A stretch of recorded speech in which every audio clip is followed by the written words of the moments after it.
11 points on the postseason. But Kieran Carlisle, 40 assists in the regular season, 62 points, 22 goals. Spencer Bowman, the captaincy, 12, 41, 53. Cole Hogemo, when he played 20 games, about an even split, 22 goals, 21 assists, 43 points. And who to watch for on the other side for Muskegon, as always, you want to look at, I know he's not the top point getter, but he's someone that always drives offense in Riley Picture. 20 goals, 28 assists, 48 points. He's an offensive defenseman by trade. Again, he's very stout defensively. You can kind of think of him as the Kel McCarr type. He's a little Thomas engine on that side, but he never quits. And he can always not be afraid to throw the gloves if he has to as well. An assistant captaincy, Luke McCarthy, who has done it all. Again, it was just 18 games for him in the regular season, but 24 goals, 37 assists, 61 points. Again, it's a 24-game season. We got 4 teams. We will have 6 by the start of next year. Again, we announced a little bit last week after the end of Game 4. It'll be the Sheboygan Wendigo and the Flint Shadow will be joining the MIHL, so that's going to be a lot of fun. And I am told that Commissioner Scott Brand will be in the building today to represent that trophy for the Bill Long Memorial Cup. That's what these two teams are playing for. The Waterford Sharks are trying to hold on what's rightly theirs as back-to-back repeat champs. And the Muskegon Voyagers, again, I'm looking at this across my sight line. Again, we'll have the Sharks side from what's been the first and the third, but they're 3-time repeat champs. The Sharks knocked them off last year in a sweep when they went 5-0 in the postseason. Again, it was the Gaylord Snow, now the Alpena 45ers, and the Muskegon Voyagers, in which the Sharks went 5-0. But it has been Waterford and Muskegon, for those that are new and just joining us in this 4-team league so far, for this year at least, because again, we had 6 before that. But these two teams have met each other 5 seasons in a row now in the postseason, and both teams have been giving as good as they get. For those that have not followed along in this series in particular, we can also mention this. Every single one of these games, 1, 2, 3, and 4, have all been decided by 1 goal. The Waterford Sharks took games 1 and 3, 5-4 and 3-2. Muskegon Voyagers held serve at home at least and won 6-5 and then 3-2 in games 2 and 4. One of the Sharks' moms joked with me alongside Mama Shark and said that the Waterford team has won all of their games in the postseason on Saturday in this series, and guess what today is? So that is something that they want to use as the lucky moniker, and for the Voyagers, I think you get another opportunity. I mentioned this between games 1 and 2, but you get an opportunity to go ahead, win that back half game. You think about it for a week, you get all your troops fresh. Both teams did. Be able to get some of those injuries and everything else squared away, but who isn't playing hurt? And then just give it your best effort. So Matt Berger is going to be walking across from the broadcast booth on this side as I give him a shout out and a fist bump. Sharks got some work to do, and I think they're going to have some fun today. That's my prediction. My one thing I will say to leave note, talk about secondary goal scoring, and there really hasn't been that. Players starting to come on the ice. We're going to get those camera shots here for you in a moment. I'm seeing the Sharks coming out of their tunnel, and Muskegon the same way across from me. But Waterford at Lakeshore Sports Center, where we are now in Muskegon, in the first period collectively in games 1 and 2, they were outscored 4-0, 2-0 in each period.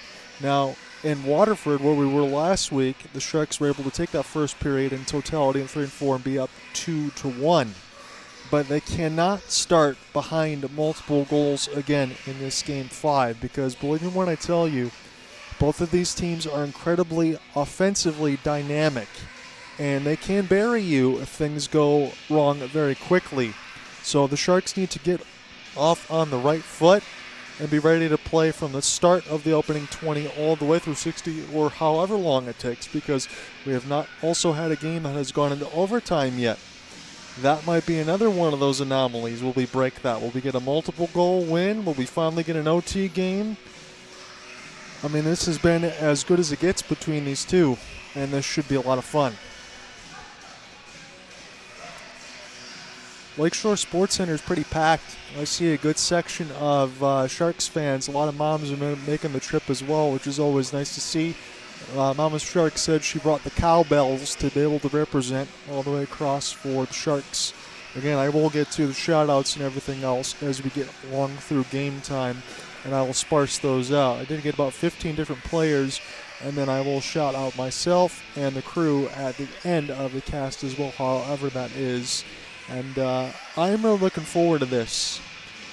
Again, as a Sharks company man, I can tell you which way you would like to see this lane. I know Terry would say the same thing as he's perched up above for sunny Muskegon, but what we all know is that this game has been competitive. It's been close. There's been some fights here and there. You will see some physicality if you're new to the MIHL. A lot of checking you already know, but you might see some fists. Zebras are making their way to the ice, and now the doors are open as we will get set to welcome the Sharks. Elijah Gibbons now working his way out of the tunnel as he is the first to lead.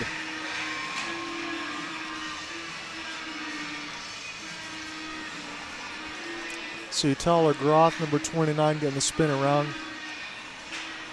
And Rogal Long should be the backup for the Sharks today, number 36.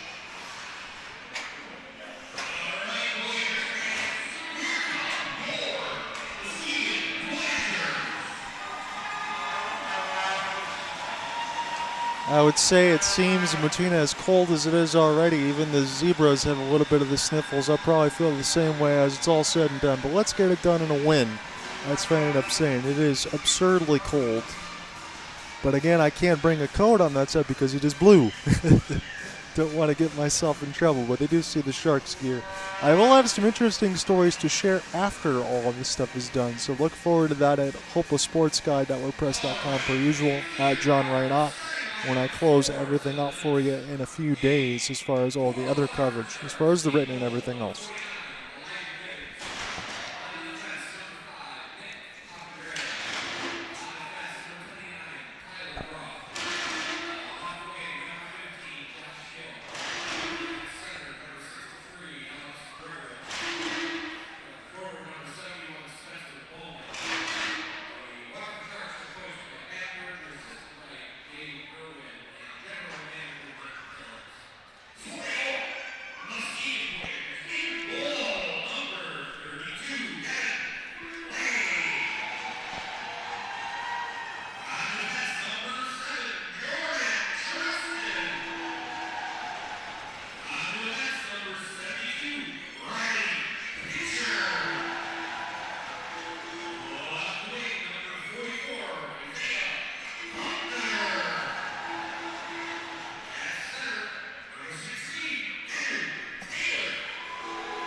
So we give you the lineups. We're going to pause for the anthems, and then we'll get set to get into this.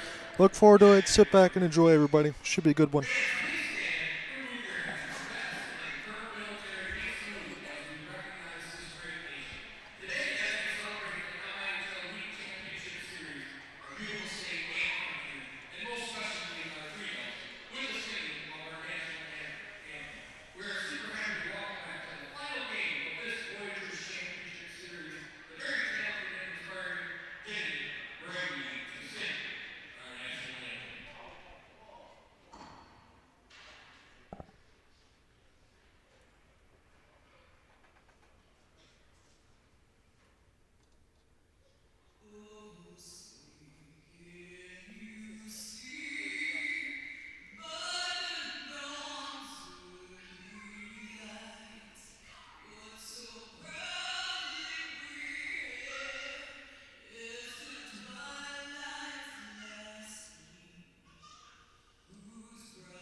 So we are going to get settled here officially. We've got all the preamble out of the way, and it is do or die for both of these teams, the Muskegon Voyagers and the Waterford Sharks.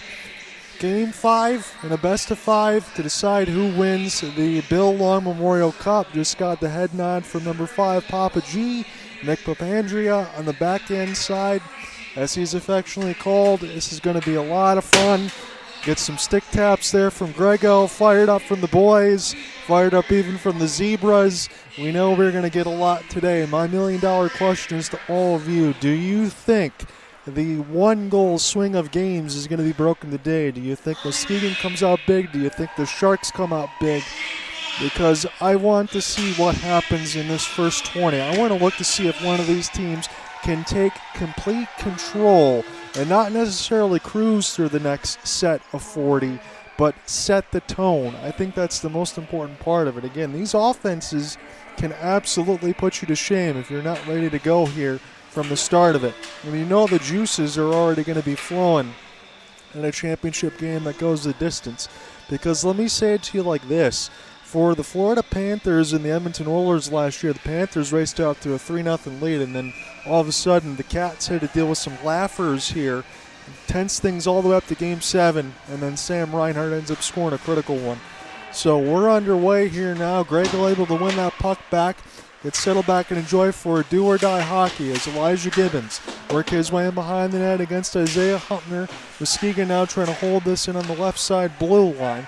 Couple of stick chops, take the lumber out of the air, and this is a first save and off of Christian Montgomery, and Alex Gregorich able to send this one down the ice to Devon Lay, slowly push it the other way for Muskegon. So Muskegon in the home teal and black, the Waterford Sharks in the road whites in the mix of the orange and black striping. As Humpner stops in at the line, this will be sent in. Matt Berger's squad will get the first line changes of this game. Good hold up there and toward the right side red line as this will be flipped in now for Joseph Gibbs. Matt Berger says get yourself a number 25 and things will be good to go. Andrew Polosha now racing across the right wing, work his way to the middle. He kind of gets hip check taken out right in the middle of the ice as Muskegon try to push the other way. This gets knocked away from Nolan LeClaire. Opportunity now to give chase for Theo Goody as the shot will rim around the end boards. Try to hold in at the line off a long shot, and Lay will be forced to hold at 18:49. So I do love the MIHL playoffs banner that we got on the side. I notice as I look across from my screen that I will be able to give you some of those time shutouts as we go across. So I will do that to keep you updated throughout where we are in the first, but we're really just about a minute and a half expired. This will be an O-zone draw. Kieran Carwell, number 16, will get set to take it. Carwell uses a top hand to draw back as this is near the right side boards. Carwell now off the brace. He's still with it. Send it back to defense. There will be a shot in from the point that will be blocked aside up and on play. So again, the ones to watch out for me, as you always talk about, number 16 and 61, the inverse, Kieran Carlisle and Andrew Polosha. That's your assist man and goal man, respectively, for the Sharks. When they do damage and they play well, the Sharks do. As this goes off the tie-up, this is lost there for Muskegon. Lay's got to go out and stick this toward the right boards. This will give the Sharks possession as Zach Mulkowski was almost being dorked by the camera shot. They had a lot of traffic on in front of it as Theo Goody will rim this around the end boards here for Jake Prober. The defenseman stuck on a pinch.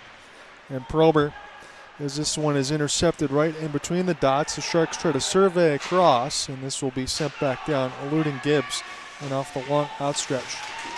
Theo is there off the brace as this work back around the end boards here for Jeremy Joyce.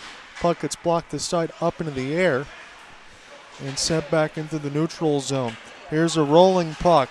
Opportunity off the long shot. This one will hit the glass. Ryan Gamber was the one that let it go.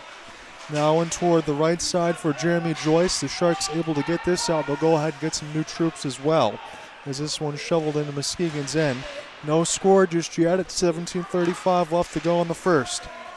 Try to find the entry off the drop was Nathan Albrecht. Again, he's wearing number 3, not Gavin Cunningham, as he was on the call-up from the Dashers. Jack Hudek still on the Dashers side. Long shot from Bowman, put him to the right side red line, and now put in on the net Vonleh made that first save. This is not out of the zone yet as Siegel will go ahead and hold it in. As the Muskegon fans were pretty loud after that hit. This will be rimmed it around the corner for Groth off the slap shot clear. Now Muskegon trying to dipsy doodle and throw a phone booth. Nice work in the mix to find the entry off the long wrister. That one was in off the end boards from Zach Grover. And now the Sharks try to take this one from right to left. Alex Gregorich off a 1-on-4. His shot gets blocked as this is picked up in between some skate blades. Knocked away from Josh Hill. And now Muskegon right up the center of the ice. Good back check there. Groth, he ran into his man trying to defend. I think Elijah's going to be okay there. Riley Pitcher and Groth are going to exchange some words. Groth with a little bit of push there to number 72. I don't think anything's going to come up with it, but Elijah seems to be okay.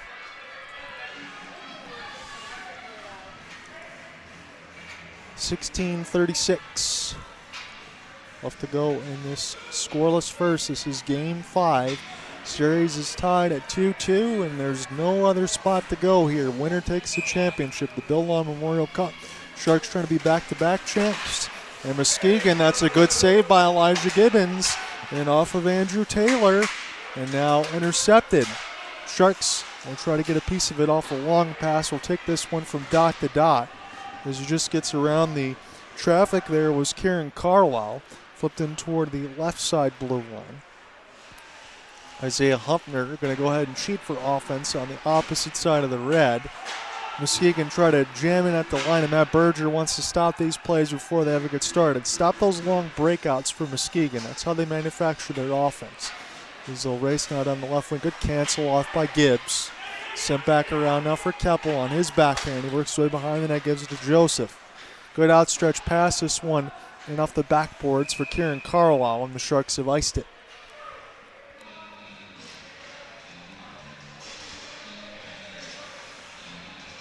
So as we step into a little bit more throughout this game, I will start to go ahead and give you those shout-outs as we go across. I believe we got about 16 players and then a little bit of extra housekeeping for ourselves. We just want to let the game breathe for a little moment.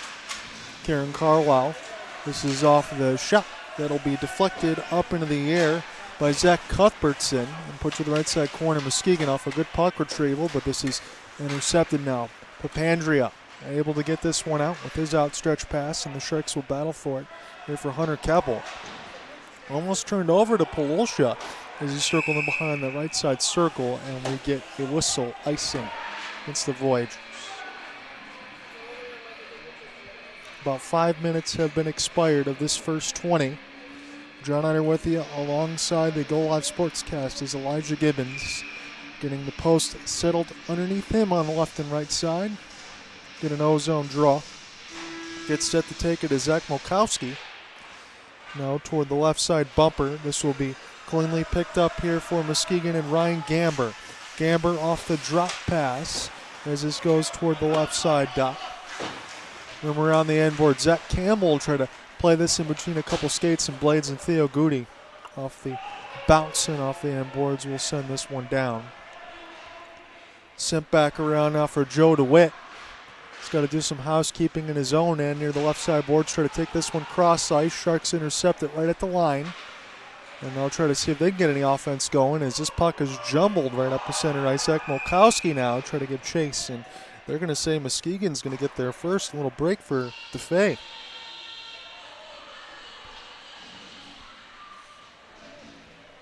Another D-zone draw upcoming here for the Sharks. So get a look at Theo Goody out in front of me and Joseph Gibbs, the two A's on the defensive side for the Sharks. Looks like Zach's going to take another draw here.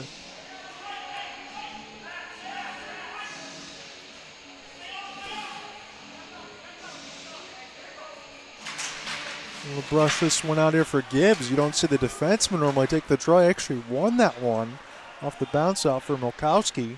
And this is right at center ice. I don't know how many face-offs that Joe Gibbs has ever taken this season. As this is in toward the right side boards. Theo Goody off the crunch. Gibbs, this is in between his skate blades now. Big battle as players get cleaned out. That was Gibbs that got knocked down, and Goody picks up his stick. And on the right side, Nathan Albrecht off the long flip. Sharks able to steal. Cole Halgamo trying to ride that right side wall. There's just so many foot soldiers over there.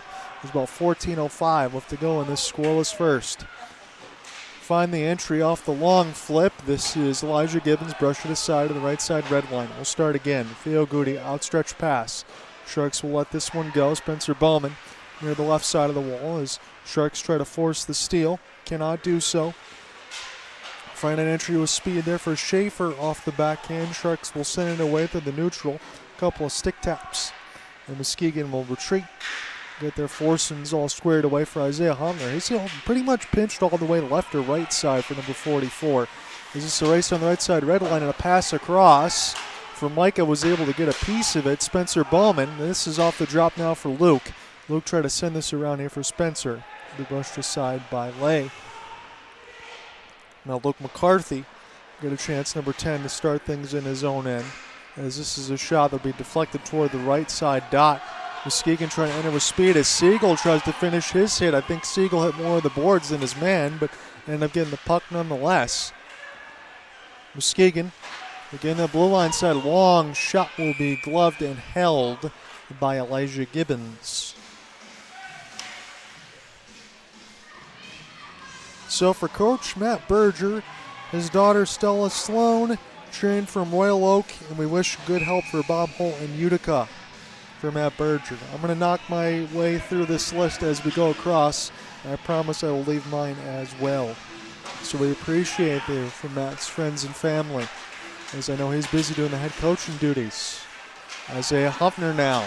And toward the right side, this is deflected back in behind the net. Isaiah still doing a lap. No one's taken away from the puck. Little Gus Nyquist shift, and they score. 5-hole from the point. That one beat Elijah Gibbons. It probably shouldn't have. And Muskegon has drawn first blood. So credit that fully to Isaiah Huffner. He's the one that set up the play. He's going to get the primary at 12:43. Nothing much to that play other than the willingness to compete and not work. And Isaiah Huntner gets an all-important primary assist.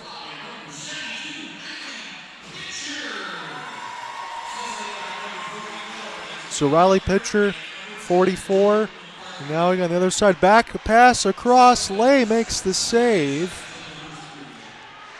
And Luke McCarthy going to get the secondary. That one scored at 12:43 of the shot from the point. And wristed back down and cleared down the ice. Sharks try to enter with speed. Here's Polosha racing his way in behind the net. Polosha now off the end around for Molkowski. Number 61 still trying to battle with the puck right now, but this belongs to Muskegon.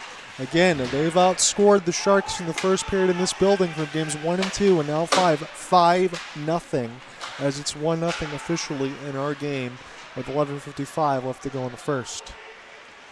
This will be sent back down amongst the end boards. Molkowski finishes his hit. Prober tries to get the steal.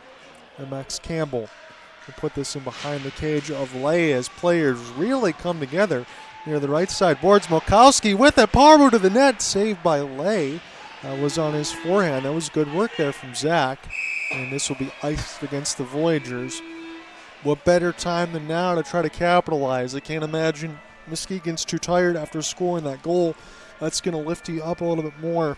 But anytime you get that icing, the other team cannot change and get fresh troops. So you win these face-offs, maybe get a couple quick shots, a screen here from Matt Berger's squad to see what they want to do. Got to win it, though, first, as Molkowski. This was in off the tie-up. Bouncing off the zebra. And this will be recollected here for the Sharks for a moment. Molkowski still trying to do work with it and behind the net as Theo Goody's on that back line. See if he just have to get back off the back skate. As this one get knocked out of play, and we will get that 60-second intermission.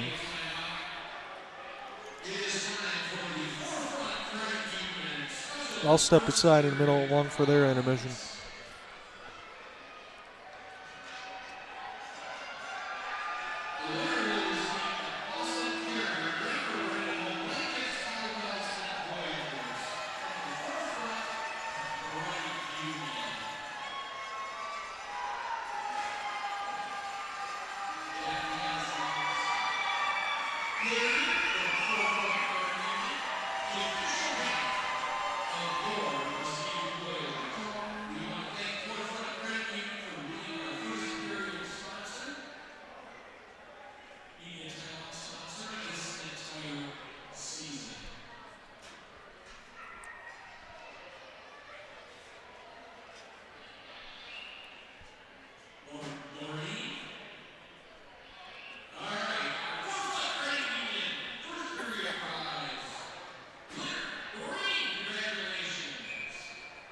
We'll get settled for a neutral zone draw here. We'll go ahead and get to another one of these. For Theo Goody, his mom Heather in Waterford. For Brad Goody, wishing health and fast healing for family in Maryland, Canada, and Florida. That's for the assistant captain, Theo Goody. So thank you, family, for watching across for that. We're trying to get the Sharks back into the goal-scoring column to tie this one up. And around the inboards here for Luke Formica. His pass will hit Grego. Grego takes a spill in amongst the boards. He pops right back up. Here's an outstretched pass too far for Siegel. Have to check up at the line, otherwise it would have been offsides there. Opportunity now, Grego off the stick lift, just eludes. He wanted to make a play after attempt and take a hit. Bounces away from Formica. Excellent work for Zach Grover. Who shipped this one in deep here for Spencer Bowman. And off the end round now, Spencer Bowman will survey the captaincy for the Sharks, try to see what he likes, what he sees. Give back here for Spencer from Siegel. That was a pretty good pass combination. Let's see if they can find anything from it as a long shot. Rebound opportunity. Lay made the first save. Scores! The Sharks have tied it. 10-23. Couple of rebound opportunities. You hear the crowd kind of murmur there. Spencer Bowman and Jared Siegel were the ones that got it started. And Papandrea looks like Papa G is the one that deposits the goal, number 5. And the Sharks are square at 10-23.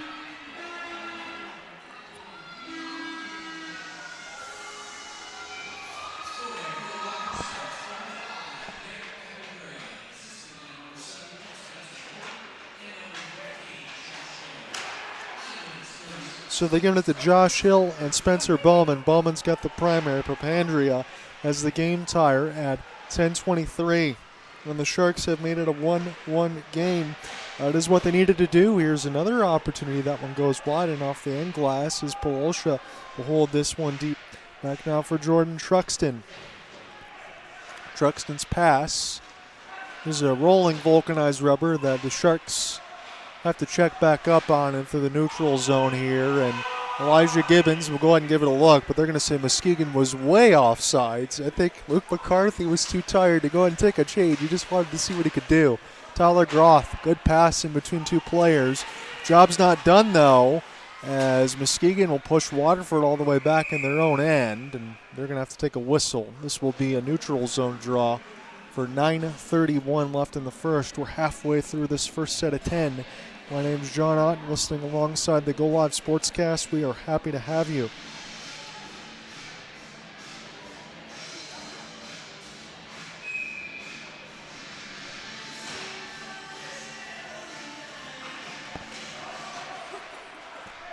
So center ice draw actually is Theo Goody will fire this one in. Lay will make the save and go ahead and play it out into the right side boards. Sharks trying to win the contest. Here's a cross pass feed. It's right at the net. There was a big rebound. Lay is down. Trying to get this again through a couple of screens. And the Sharks now have to race on their own end just across the blue line side. Good work for Gibbs. A little inside out right in near the players' bench. This will be a drop back now for Theo Goody as Elijah Gibbons wants to get his troops organized back in the net. He's sent around the inboard here for Elijah. Stopping him behind the cage. Theo Goody. Now as the Sharks try to take it right to left, Milkowski needs a little bit of help as Nolan LeClaire was doing some of the damage, and Elijah this time holds it off the 5-hole. Gets a stick tap there from Zach as we sit at a 1-1 game.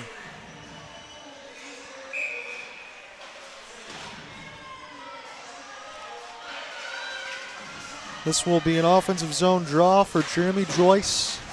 Try to win this one against Josh Hill. Sharks will get it, use it off the end glass. The last man back for Muskegon able to win this puck. Now for Micah. Quickly has to turn back around. Elijah Gibbons going to make the smart play. He'll hold. Let's get to another one of these. For John Pranch and his family, friend Austin and Macy in Oklahoma. Thank you guys for listening and following along on the Go Live Sportscast. Here is a face-off, scores! Right in off the draw. This should be Nolan LeClaire, number 20. I think he was the one that let it fly. Again, 5-hole on a couple of those goals. Maybe they have that scouting report there off of Elijah Gibbons, but one of these ones I think he probably should have. He did not get the second one. Nolan LeClaire makes it a 2-1 lead for the Voyagers.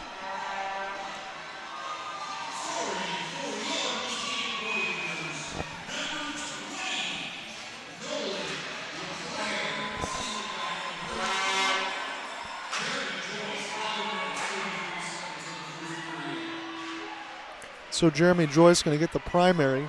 That one at 8:27 from Nolan LeClaire, who has been red hot in this series. Nolan LeClaire had scored in games 3, 4, and now 5. And the Sharks one more time find themselves down a goal, as this one will be sauced and out of the air. Elijah Gibbons will quickly stop the end around, and he'll make the pass toward the right side red line as the Sharks look to break out off a long outstretched pass. Be a race forward now for Joe DeFay. He gets a piece of it for a moment. Again, it's only a 1-goal deficit for the Sharks, but you didn't want to see them give up as many as they have on a couple of the ways that have been scored. You want to see that kind of get locked up, and it's going to need to be in the next set of 40. Any of those shots from deep with the 5 holes, that just can't happen, because you know that Elijah's going to have to make a couple of big saves. Is this one off the tie-up right in front of the net, does not get to it. Back down for the Sharks. Easily win the hybrid ice off the touch for Groff. 7:18 is what's left of this first period. Nick Papandrea's got the lone goal for the Sharks, but you got Riley Picture and Nolan LeClaire with the goals for Muskegon. We'll see who takes this lead at the end of the first. We still got 7:18 left to go in it. There's nowhere to go after this. This is the final game of the playoffs here. We're in a do-or-die game 5 as a shot in from the left dot is held by Lay.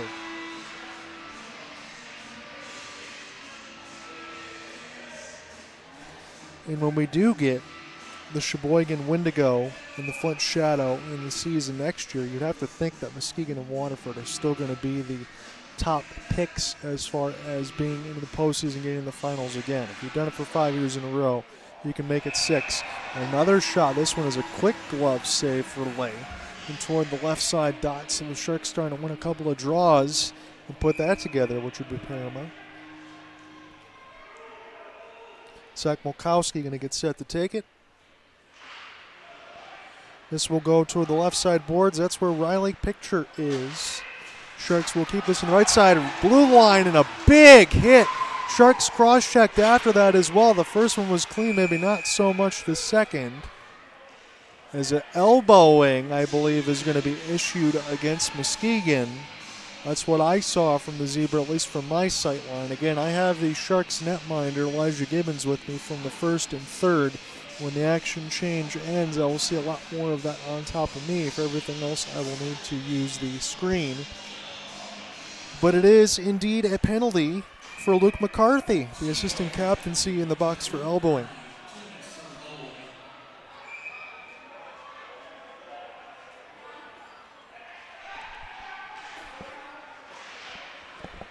It's no contest there from the crowd as this one will get sent back down. Cross-ice pass. Pretty good one here for Papandrea. Papandrea will make the smart play, put it around the end boards now. Now you have an extra opportunity with a forward on the ice. They usually go 4 forward and 1 D. Sharks will fumble the puck, however, and this will Muskegon flip this one down the ice. They can do so because of the penalty kill. And now intercepted at the line, but it was Taylor who was off.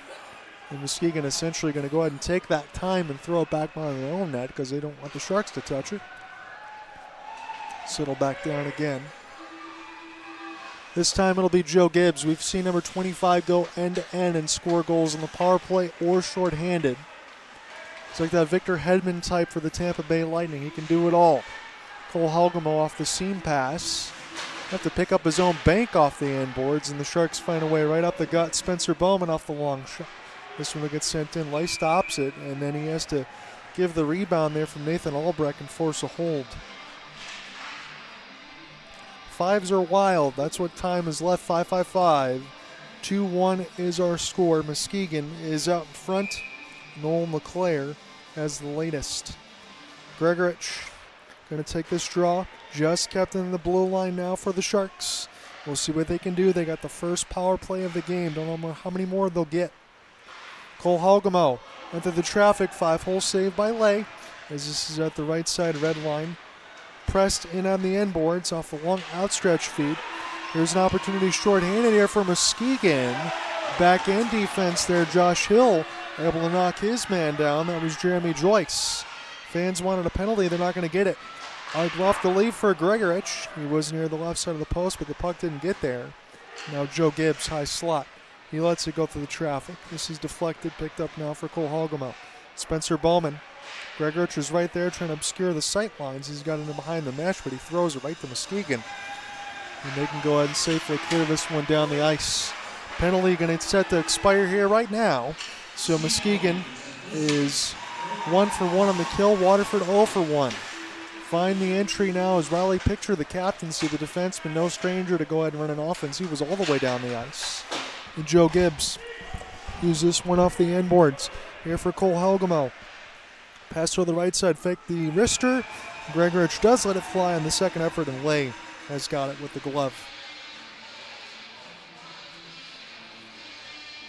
Cole Hogemo just set up that play alongside for Gregorich. Thank you from Cole's family, from his family listening in and following along from Florida. Happy to have you. Kieran Carlisle will try to windmill this one between his legs. Put this toward the right side of the post. It'll be chipped in off the glass now, where the Sharks will go ahead and get the rolling vulcanizer over for Micah. Bounces off the backboards here for Polosha. He had to get around 3 players. Sharks will get it. For Micah now, get a chance to slow this down just for a moment. The Sharks are only down 1, but it's about 4 minutes left to go in this first. John Hunter with you alongside the Go Live Sportscast. Hunter Kelpel gets around 2 to find the entry and around the left side red line. And here comes Muskegon the other way off the 2-on-2. Siegel on the back check, knocks it away for a moment. Sharks do get some reinforcements from Micah. Surveys. We'll go ahead and look back. And alongside for Kieran Carlisle. Not a Luke. For Micah, number 77, trying to work his way up ice. Siegel with the combination pass and behind the inboards. Couple Sharks give chase. And they'll go ahead and take an abbreviated breath and behind their own net and like what they see off the long outstretched pass. This will be a left side red line pickup now for Kieran Carlisle. And flip back down for Siegel. Again, he's got that red jersey tuck that makes number 26 easy to find. Now toward the left side as this is knocked away from Kevin Belvich, number 12, back to the Sharks. As pace is starting to slow down just a little bit. The Sharks only down 1, but they need to be able to make some plays. Again, that's what Matt Berger told me as he flipped around. Big-time players make big-time plays in games like these, and that's all that's left to do.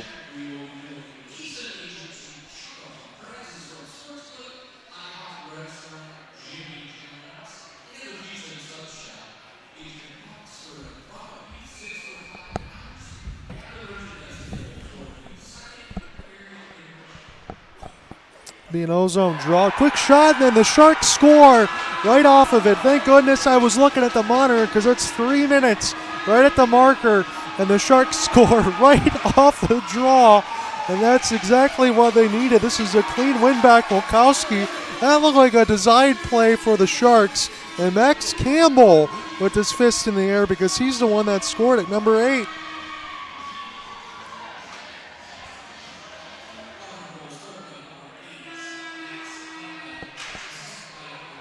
So Zach Mikowski going to get a primer on Campbell's snipe. Again, he wins that one.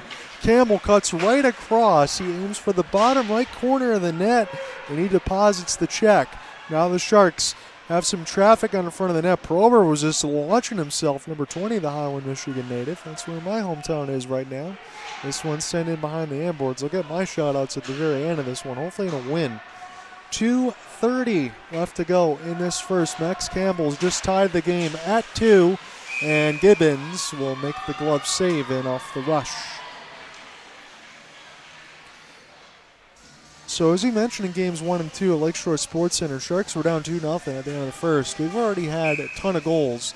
Right now the score line is tied, and we might be within that 1 goal that we've been through the first 4, but the outlier might be just the bushel of goals that we've already had just in this period alone. But again, we talk about the offenses, and I'm glad I did.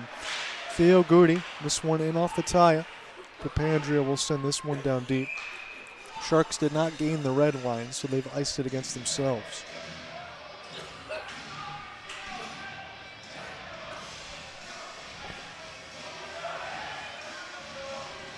I think there's a confab in which the Muskegon Voyagers and Waterford Sharks want the puck drop, but again, it's just going to be a D-zone draw here off the ice nonetheless.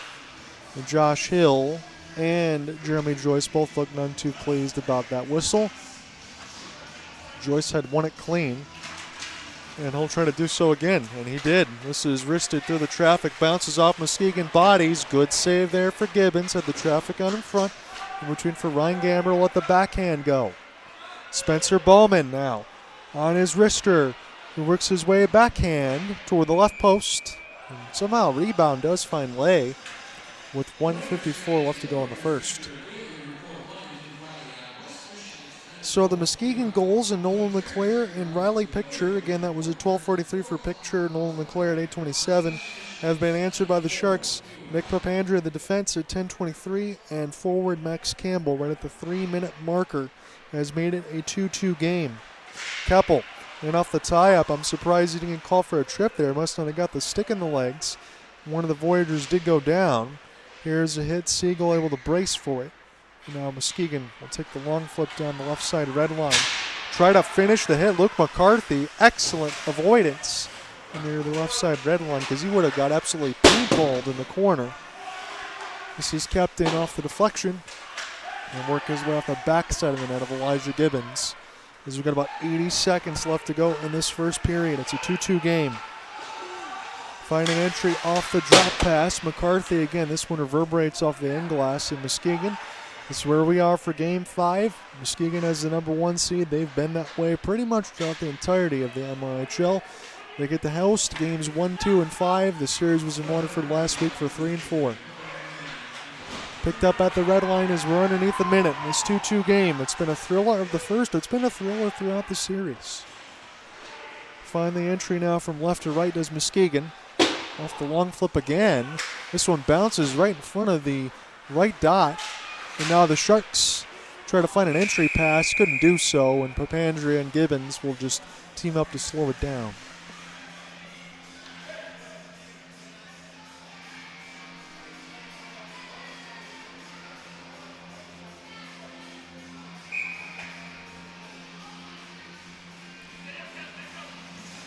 Now toward the right side dot. This is off the tie-up. Muskegon try to get this around the inboards here for Kevin Belvich. It was loose out for a moment. The net gets taken off its moorings. Papandrea gives Belvich a long look. And now they get a hole for Chris Hawkins. Hawkins is the man who likes to draw the fists. He's a little barrel full of Tabasco sauce, says Frank. And I think that is probably the right moniker. Don't let anyone else get under your ire. Because all that matters right now is putting goals in the back of the net. Nothing else matters at this point. You don't want to give yourself any other extracurricular penalties. Groth off the long flip.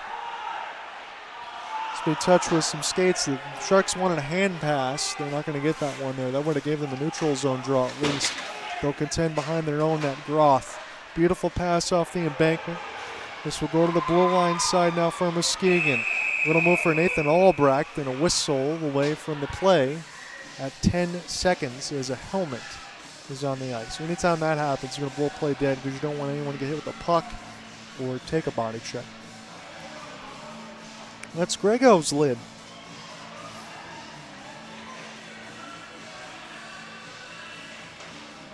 And as the Zebras are exchanging some words here, we get some good camera shots. Good work there, guys, of Alex Gregorich. Another neutral zone draw upcoming here. Papandrea on the backhand line with Kieran Carlisle, number 16.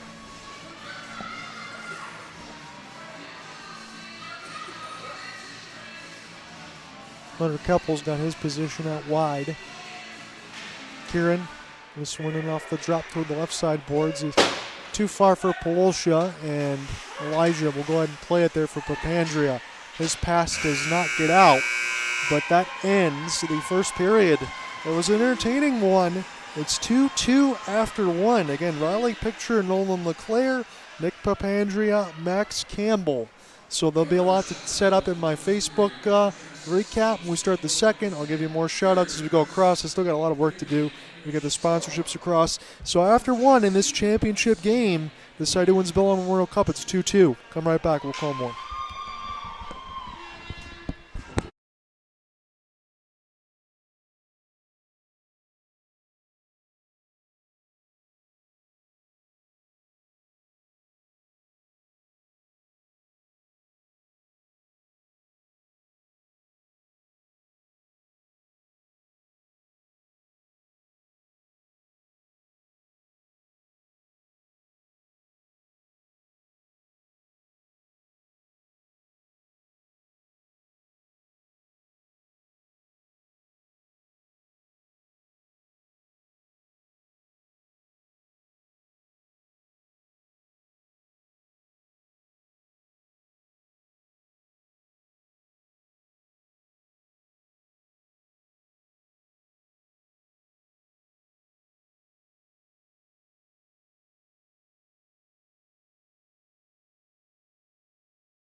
Sliding first.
So I know we're going to be getting settled here for the second period. Sharks making their way out on the ice. There was a lot to get to in that first period. Joining here alongside with the Goal Live Sportscast. It was a busy first. The scoreboard was busy. 2-2 tie. In exchange for goals for both teams, Riley Picture and Nolan LeClaire at 12:43 and 8:27 for Muskegon, answered by Waterford in collective fashion. Nick Papandrea at 10:23 and Max Campbell at 3 minutes off the draw.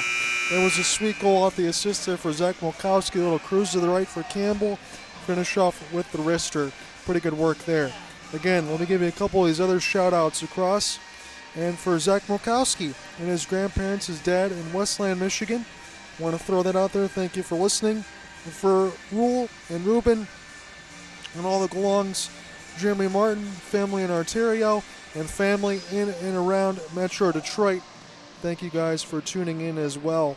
This one has been a lot of fun. I'm going to continue to find my way through this, and honestly, I might have to speed up a couple of these because I know Mama Shark have left things a little bit busy there alongside for Alex and Zach. But we will get to those as well. Right now we have a second period to go ahead and talk about. 2-2. And we'll see who draws first blood in this second period and who gives their team the lead. So as we get set to get underway, we got the score clock shut out there as well. So I won't have to give you as many of those as we get an immediate whistle right at 1949.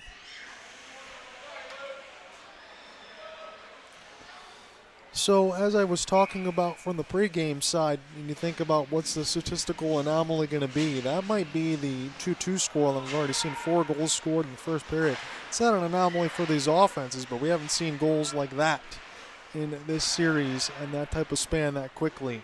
And we'll see. Somebody's going to be game for this because right now it seems to be first to 5. We'll see if that ends up changing as well. As this is in the Sharks' end and off the long chance. So bounce off of Gibbons' net. Raleigh picture try to get a puck retrieval. In the left corner, Spencer Bowman gets taken out. I think he might have lost an edge. Trying to back skate. And Elijah Gibbons will make the save nonetheless.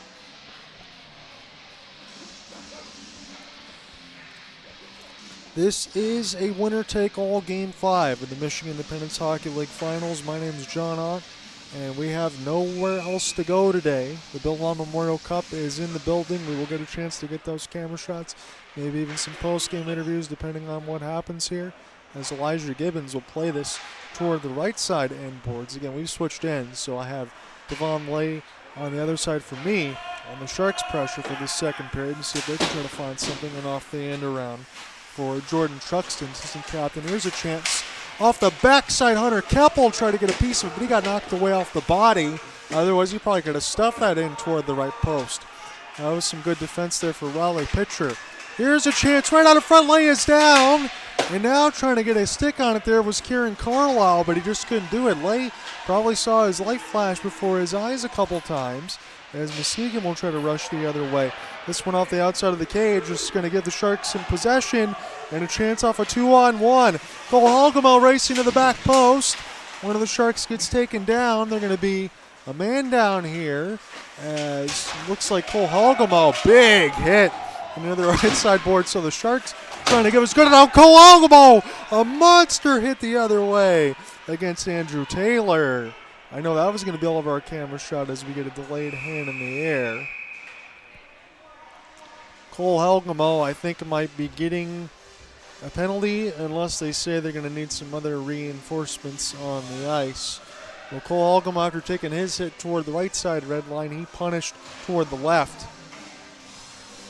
I think that's what the call is going to end up being.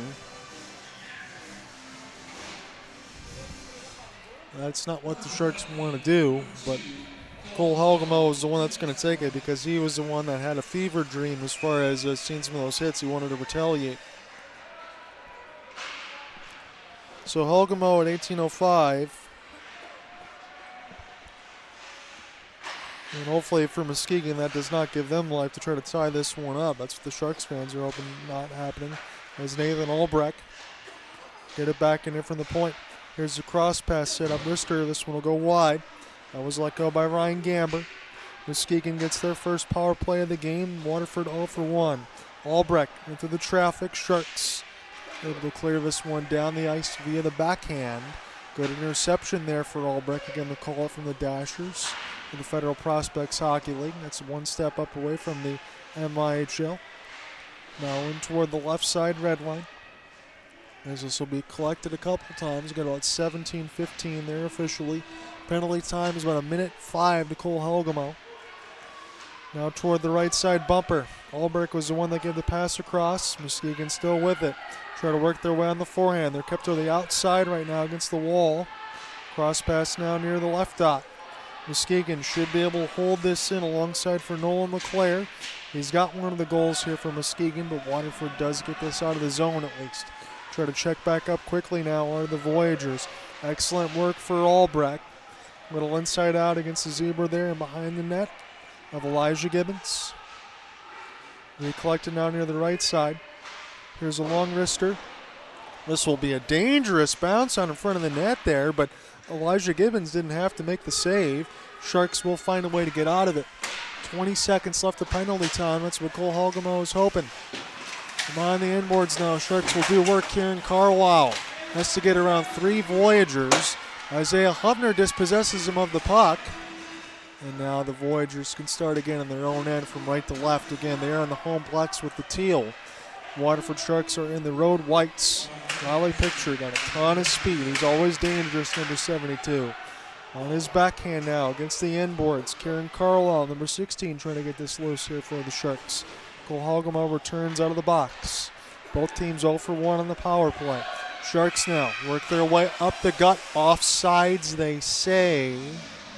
That was Joe Gibbs and Hunter Keppel. And that would have been a 2-on-1 against Lay, and if I had my guess, that probably would have been pay dirt.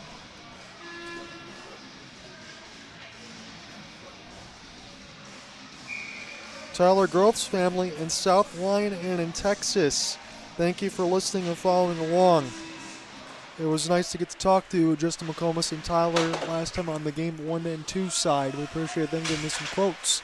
We'll get you that game story about the Tuesday side as well. I want to bring some good news back. We're going to take the road trip as well. I might as well bring some good news back. Devon Lay. He's going to hold it on the second thaw. There was a lot of leeway there on that whistle. Usually you get about 5 seconds. And past that, the whistle's going to be automatically blown. But that is what we have right now.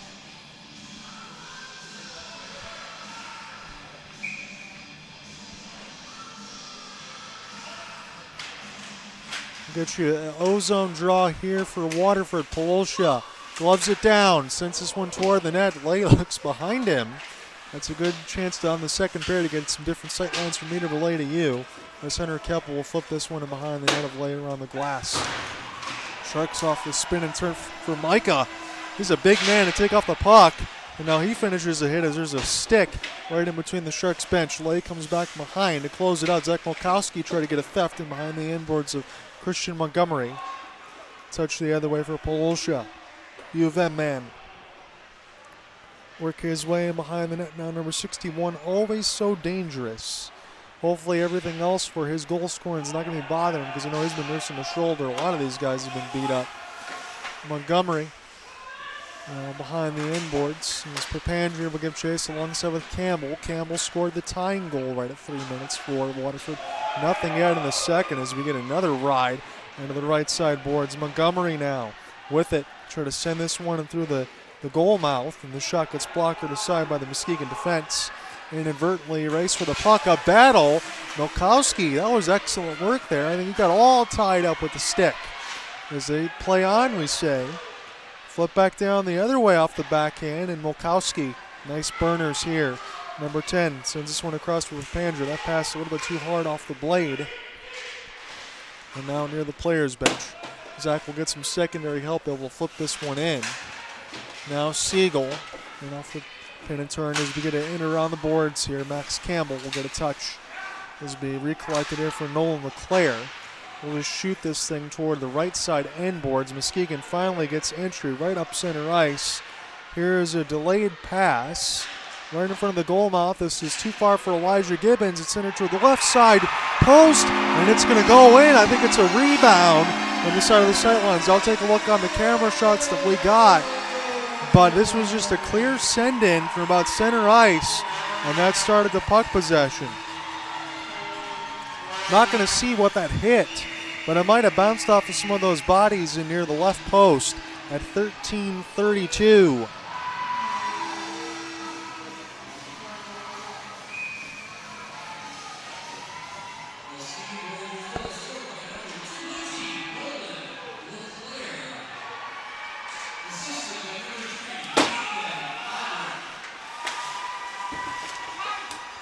So Nolan LeClaire's got his second of the game from Nathan Olbrecht. That's the official marker at 13:32.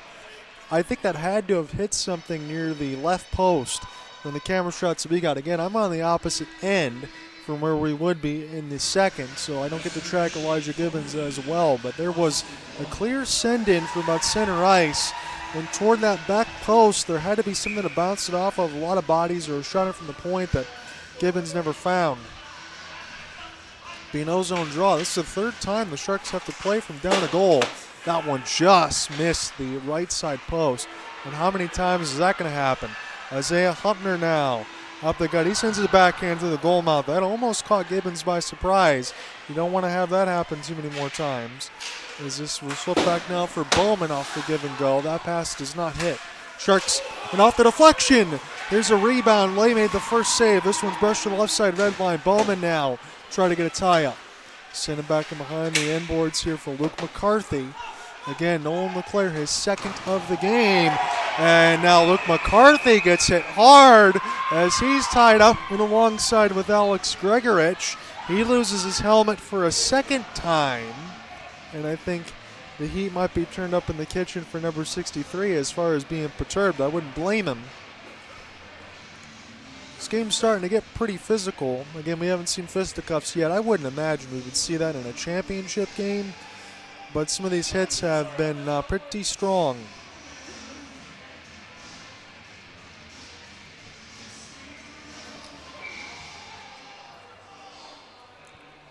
Thank you to Jake Prober's brother listening in Denver, Colorado. We appreciate you. Trying to get the Sharks again back to a goal to good to at least tie this one up. It's been back and forth. Little seesaw affair in this championship game 5. Karen Carlisle on his backhand lay is down, and Muskegon able to shovel this back into their netminder. A little bit of a face wash going on both sides. And now we want a little extra here for Nolan LeClaire, who's already got a couple of goals, as him and Karen Carlisle, 16, exchange some words off of the smelly gloves.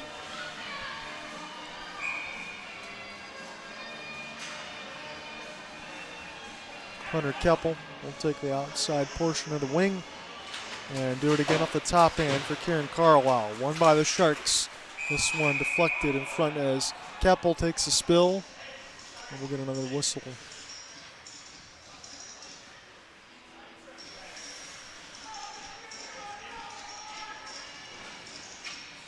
Get an ozone draw here again. This time Jeremy Joyce will try to take this one on the D end for Muskegon. Off the top end for Kieran. There's a rolling puck. Kept in at the blue line. The Sharks have to send this in. Polsher trying to get some inside-out work off the shovel. And now, as long as the puck moves behind the boards, the referees cannot blow this play dead. Kieran Carlisle merges across the red line. Keppel. He did not try to bank this one off a lay. He'll try to send this one toward the blue line side, but the pass too hard to reconnect there for Siegel. Siegel on his back skate. As we're almost halfway through this second period. Sharks need one more goal to tie. Cross pass, that one just too far for Siegel in between his skates. Cole Halgamo, some secondary work as this pass will get out of the zone there for Nolan LeClaire. Little jump out of the air as the Sharks, Elijah Gibbons, goaltender, will play this one on the left side red line. Pass here for Muskegon and off the end around. This will be some good work for Chris Hawkins. Siegel. Send it back there safely as the Sharks try to go left to right in this period. It's blocked out in front of Muskegon a couple times. They're falling down to make a play, and the Sharks will at least chip this off the glass and allow themselves to get organized. I don't think they have time for any changes, though. Siegel looks to be exhausted. He might have got banged up a little bit on some of that body contact. Number 26, we'll watch for that. As players come together inside the left side red line. And the Sharks take an outstretched pass. Good opportunity here for Papandrea. Survey off his backside. Take the long shot. There was a rebound out in front from Mulkowski. He will get the steal. Send it toward the net. It's a left pad save for Lay. Mulkowski was heads up to it. The job's not done, though, but Muskegon finally gets reinforcements. And we'll get this one down the ice. Beat out the hybrid icing there was Kevin Belvich. Again, his slap shot goal in Game 2 was a go-ahead in the third period. They ended up helping them win it. Step through nicely for the Sharks off a 1-on-3. Gets in possession. Gregorich takes a hit to make a play. Riley picture is right there. He's got a lot of burners to use. This is a rolling puck right at center ice. Beginning across the red line. Stopped by Lay. This is intercepted by the Sharks down in front. Bowman does not score. Oh, I almost put my hand in the air. As we still sit at 3-2. We're halfway through the second now. As this one's recollected off some skate blades. Gibbs, excellent work. We'll send this one deep for Bowman, try to give it right back to Gibbs. This one bounces in front, picked up by the Muskegon defense. Joe Gibbs not giving up on this play. Christian Montgomery takes a hit, This will be sent back down. That was an excellent combination for Spencer Bowman. I'm not sure how he didn't score. 9:37 left to go. In the second period, we're more than halfway through. 30 minutes have expired in this championship do-or-die Game 5. John Ott, I'm your play-by-play man. Here for Go Live Sportscast, Terry Ficcarelli. I see him up in the booth. One of these teams is going to take it today. We've got another one-goal nail-biter on our hands. What else is new? Raleigh Picture. We'll take this one cross-ice pass. Opportunity, Luke McCarthy off the full spin. He lost the puck on the second effort. That would have been absolutely nasty. That's a play he can make. This is toward the right side. Here's a shot for Elijah Gibbons toward the back post. Shovel in the corner now. Sharks have to spin and turn. Going to run out of room, though. We'll try to find this puck in the left side boards. There's a flip up in the air. In between the middle of the slot, the Sharks will cough it up. And now toward the left side dot. Just a couple of stick chops for Theo Goody. Finally get this one D to D. And now the Sharks can keep their head up. Try to make this pass ahead. Hunter Keppel gets rocked toward the left side of the boards. My goodness. It's picked up here now, Malkowski and Kieran Carlisle. Carlisle was the one that got rocked there, number 16. As this is recollected now for Montgomery. Intercepting to Goody. They say he did not hold the line. That was awfully close. And we'll see if Hunter Keppel pop back up. Man, oh man, that was a hit.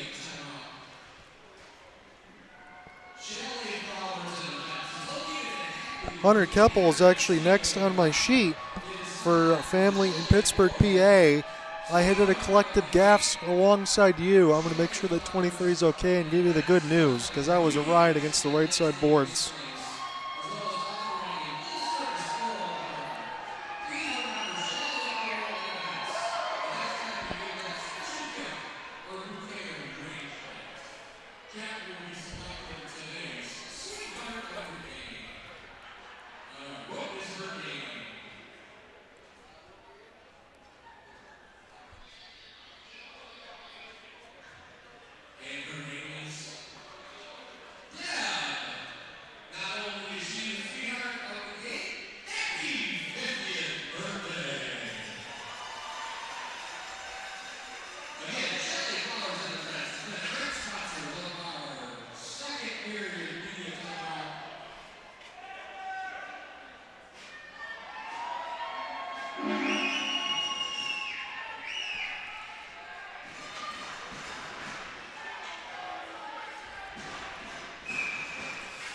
Be a neutral zone draw after that immediate timeout. Again, they got to do that for the radio side for Terry, so that's why they take a little bit elongated. Here's a long shot, goes off the stick of Devon Lay and shoveled in the corner. Opportunity now for Nolan LeClaire to try to get this one out, as this will be flipped out of play with 8:22 left to go in the middle frame.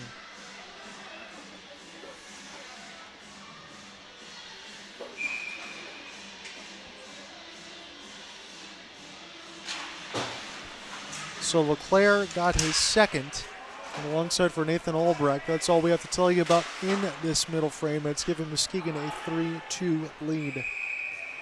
This will be iced against the Voyagers. They cannot change. We're at Lakeshore Sports Center for the third and final time in the MIHL Finals. I am told that Commissioner Scott Brand will be in the building delivering the trophy, the Bill Long Memorial Cup, to one of these two teams. Sharks trying to get back-to-back championships. Muskegon trying to take back what they believe is rightfully theirs. It has been that way a lot in the MIHL. These two teams are meeting for a fifth consecutive time in the finals. Now toward the left side red line off the long flip. This will bounce off of Lay's right pad and some more contact as Gregorich took another hit. Find an entry now, in off the drop pass, pretty play, one more touch, and Elijah Gibbons with a big save in near the left side post as one of the Voyagers is tied up with Groth.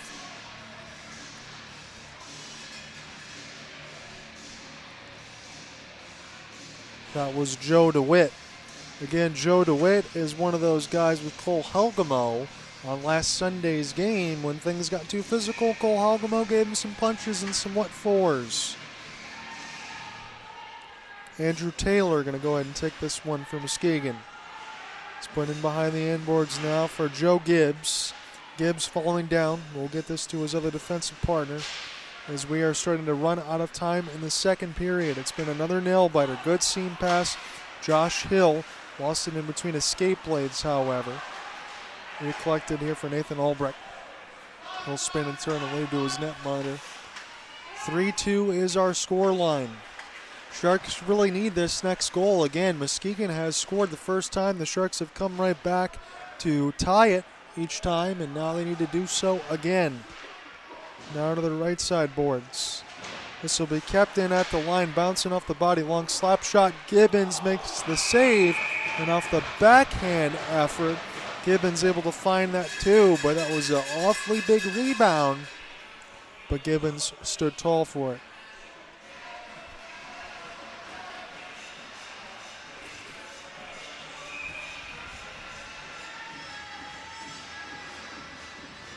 Kieran Carlisle going to get set to take this one against Zach Grover, 16 and 18. This one's sent the other way behind the inboards for Kieran Carlisle. Gain the red line, that's the same thing. Muskegon will fire it back in. And this will go out of play right at 6:50.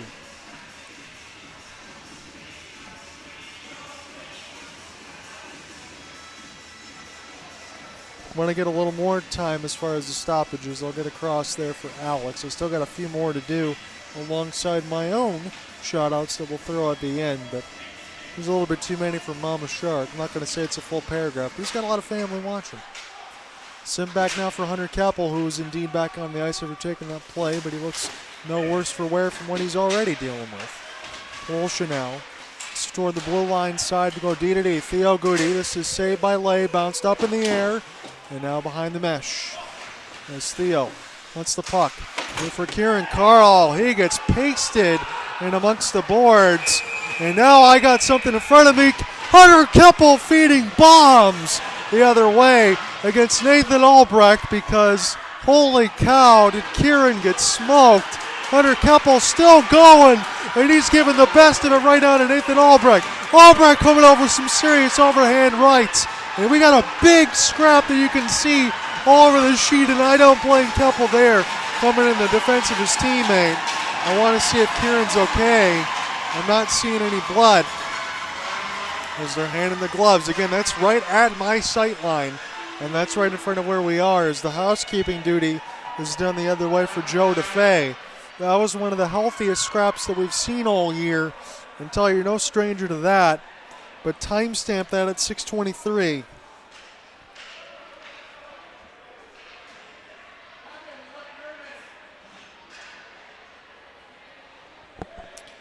So Kieran Carlisle takes a big hit toward that left side red line, and he got cross-checked pretty good. That could almost be called boarding, especially from where I'm at, because you could see that pretty clearly. And Hunter Keppel came right to his man's defense, and there was a big square off.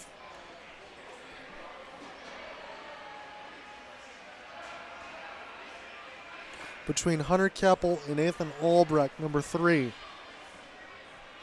So we are going to get some housekeeping here as we're looking, and alongside those camera shots, we got a Matt Berger, the head coach, and Dave Irwin. So at 6:29, I mean, that almost looks like textbook boarding to me. Keppel says, you know what, I'm dropping the gloves, as we're getting that camera shot right now, so get to your devices. Couple of bombs in behind. Again, the helmet's still on. Keppel trying to get that glove loose to try to throw some overhands and some uppercuts, and then here comes Albrecht with a big one. As now Keppel has his jerseys tucked over his head and looking more like Boo the Ghost over Mario Kart side as they go ahead and exchange some bombs. But that was a really good scrap, and I really don't blame Hunter coming to the defense there of Kieran Carlisle, because that was a borderline hit, and that is me being nice. So we're going to get 5 for fighting at least in the mix of Albrecht and Keppel. That's for certain. Are we going to get any extras here? Sharks probably have a right design to go ahead and ask for it. I think they probably could get it.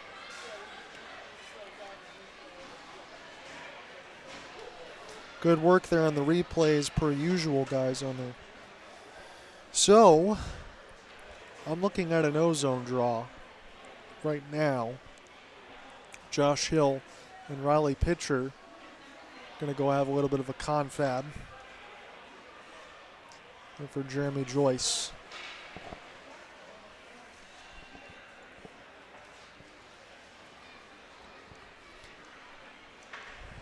So in for the Gregorich family, as I'm looking at 623, again, you got minors here listed for Albrecht and Keppel, but that really should be a 5 and not 2. We'll see how they end up handling that. But I got Aunt Linda and Uncle Tom in Des Moines. Best wishes to Aunt Linda for speedy recovery. Washington State family, aunts and uncles. So got cousins in Texas. Michigan Papa and Mary and Royal Oak Zach in West Bloomfield. And the M1 Griffins United hockey team from the Gregorich side of family and Mama Shark.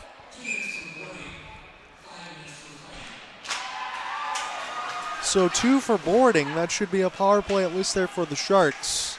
I think that had to be called. And now Riley Pitcher as we're underway. Going to get things going in his own end. Riley Pitcher off the cross pass. Finds some energy now. That was a good respite for both teams, I would have to imagine. His working behind the net was Jeremy Joyce. Sharks try to make an outstretch for Josh Hill. Joyce will get the intercept. He's got the puck now. He's got about 6 minutes live left to go here.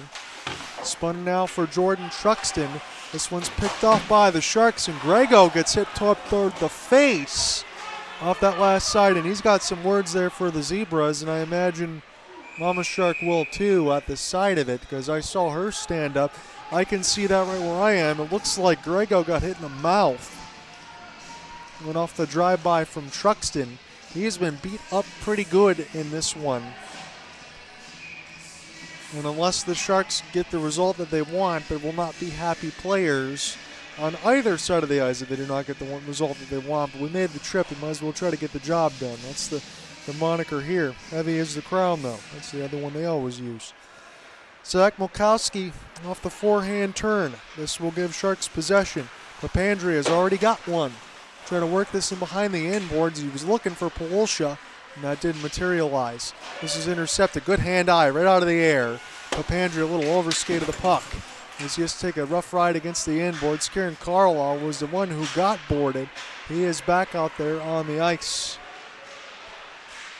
Kieran on his backhand as the Sharks try to go left to right. We got about 5 minutes left to go in this second period. This has been a very loud, physical second. Andrew Polsha, and off the tie-up now, centering feed, and this one is partially deflected. This goes off Carlisle's blade. He gets the retrieval, takes this one D-to-D. Here's the cross pass. Shot goes way high from Theo Goody. Kept in the zone now. Sharks in at the point. That one goes above the net. Kieran try to get a retrieval. It's Truxton. We'll slowly send this back and around the inboards. Kieran not giving up on the play. Scores! What a setup from Kieran Carlisle to Theo Goody. It's a 3-3 game with 4:42. Theo Goody with a wicked wrister toward the right side post, and we're square.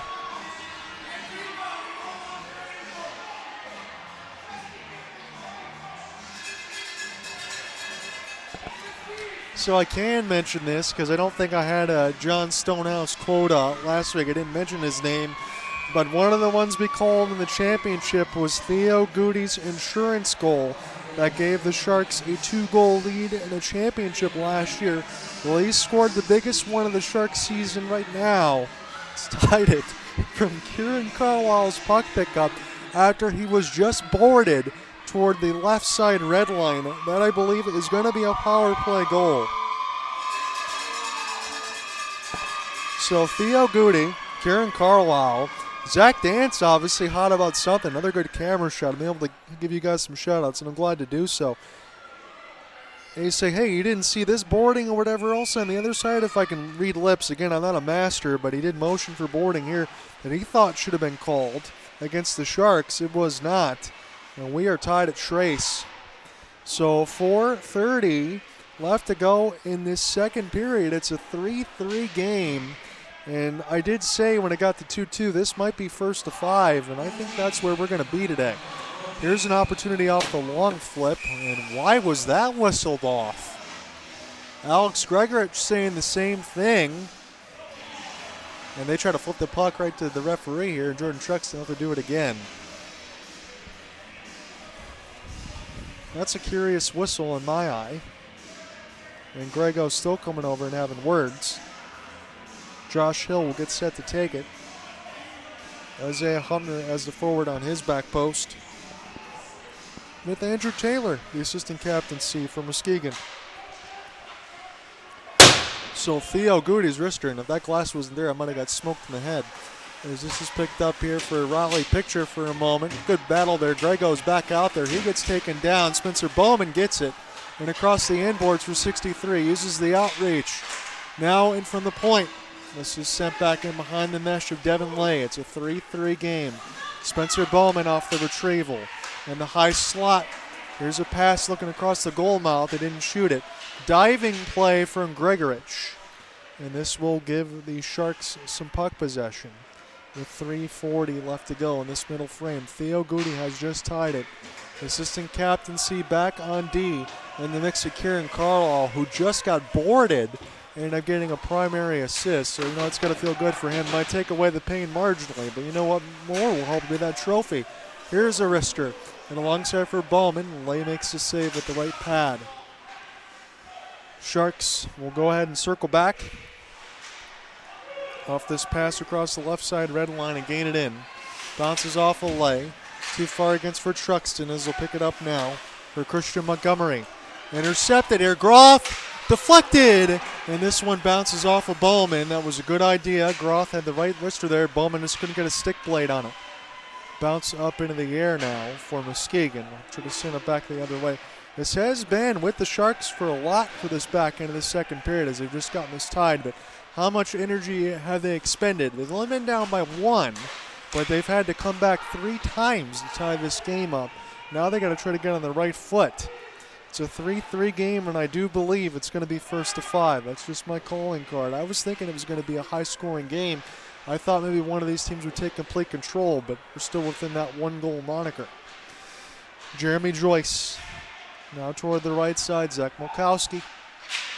As this will be off a couple of stick blades. Zach's got to get back on his horse here as this will be sent back in now for Joe DeFay. And we'll get a stoppage at 2:10.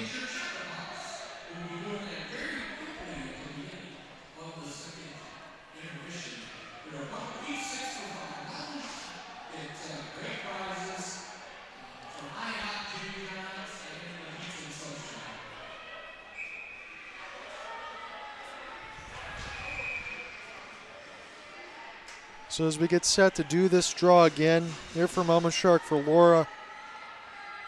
Here a shout out for Dina, right hand gal, and then Mary from Iowa for Mama Shark. Thank you for listening and following along as you always do. Trying to get this W for you here on the road. Kieran Carlisle will get set to do battle alongside Jeremy Joyce. Sharks will get possession of it again as we're just about 2 minutes left to go in this middle frame. Here's a chance for Cole Helgamo. That was a good puck retrieval for Muskegon, and they had to have it because Polosha could have been on the doorstep. And off the spin and turn, Max Campbell, who scored the last goal of the first period that made it 2-2. Sharks couldn't touch. It would have been offsides. Here's a long outstretch. Find the entry for Nolan LeClaire, who's already got a couple. Kieran Carlisle. He's got the go-ahead primary assist to at least tie it. And alongside Theo Goody's goal, Carlisle. Pinned up against the boards, Polosha now trying to get a retrieval. It's on the right side red line. Here be a rattle. Opportunity now for Joe Gibbs. Flip it toward the net. This one will hit the end glass. Kieran now again trying to hunt that puck. Picked up here for Bowman. This is deflected right back to Spencer. Tries to shoot it for three times. Now this will be a tie-up. Kieran Carlisle now helps to get back to Gibbs. And this pass will be deflected in amongst the Muskegon bodies. And another wrister goes just wide. Sharks had all sorts of positioning to deflect. They just couldn't get it on net. Lay makes the save. And off the rebound, Riley Picture gets it. Pitcher now off the spin and turn against Bowman, 71 against 72. 72 will flip this out of his own end. And this will allow the Sharks to settle it back down. Here for Siegel. We'll have to go ahead and get the turn on the burners here. Muskegon does win the race right in off the change. It was Isaiah Huffner, but the pass does not get there. Circle back around for Zach Cuthbertson as we got 20 seconds left to go here. Opportunity for the Sharks one more time. Here for Groth. Trying to look for Josh Hill off our camera shot. That one's a little bit too far as this is iced against the Sharks. Right at 10 seconds. So I'm happy to say, and again, we will get more. If we get more and I get those texts, I'll throw it across. I've gotten through most of the shout-out sheet. We will still have much more to do, and we will have much more to do once we end this second here in about 10 seconds and get to the third, maybe even OT. Andrew Taylor going to take this draw. This is toward the left side dot. Here's an opportunity here for Truxton. Down to 2 seconds. Here's a chance in behind the mesh.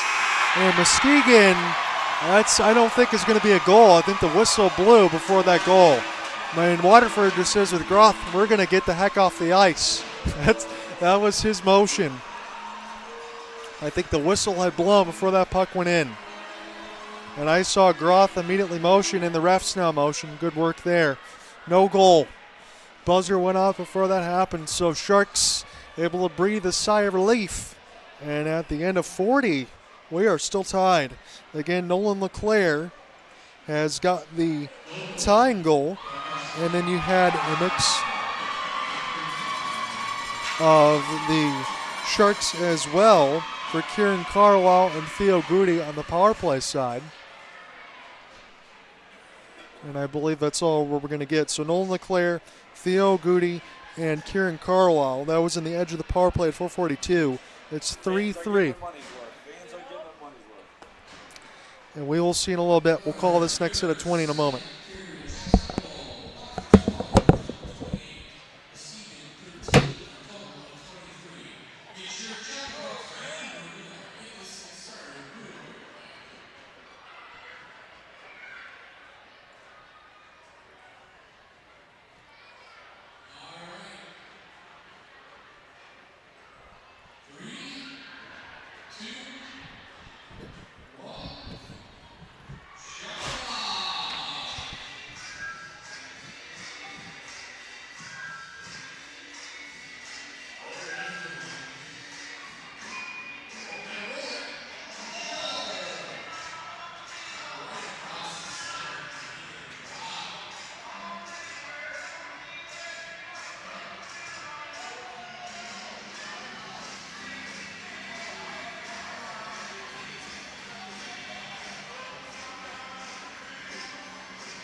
You running online? Yeah. So how? My parents are trying to log into it on the east side of the state, and it's saying they have to log into a Roku account. It is on Roku. Can they do it? Can they do it on their phone? Can they do it on the way? It's Go Live Sportscast. Go Live Sports. Yes. Go Live Sportscast.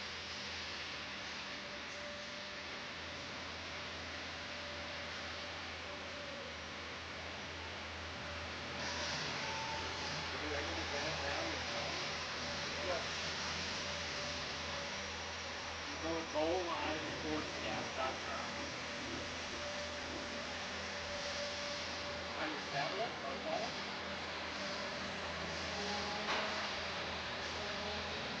Yeah. You can also do that too. Or YouTube. Or go to YouTube. You can go to YouTube on your Fire Stick. You just type it in. Go Live Sportscast on YouTube. Yeah. It should be under the live tab. Okay, so go to. Perfect. Thank you.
I'm doing all right. You sound like you're dying.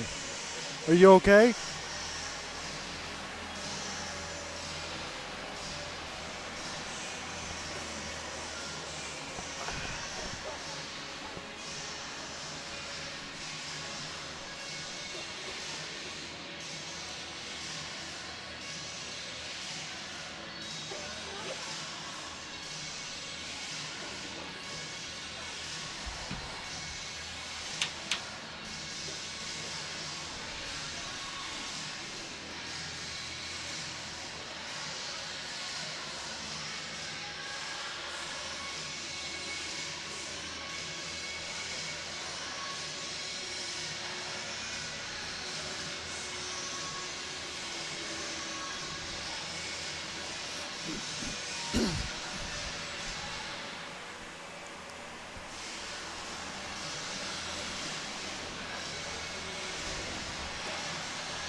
We're good.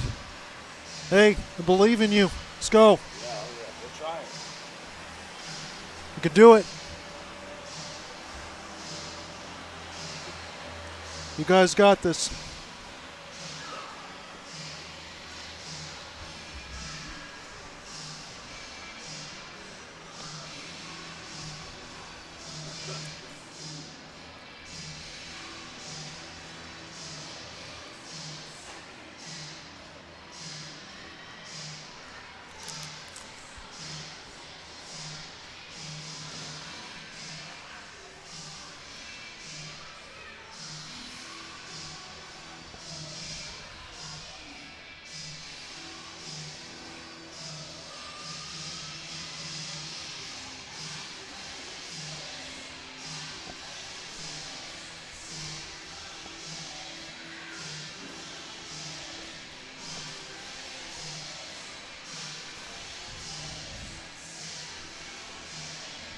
So we are underneath a minute here, and we're going to get set for the start of the third period.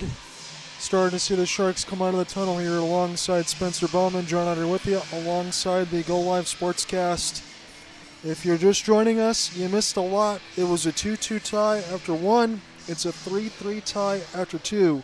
Nolan LeClaire's got his second of the game. Theo Goody got a power play goal off a wrister from the right side post. It was an absolutely nasty shot.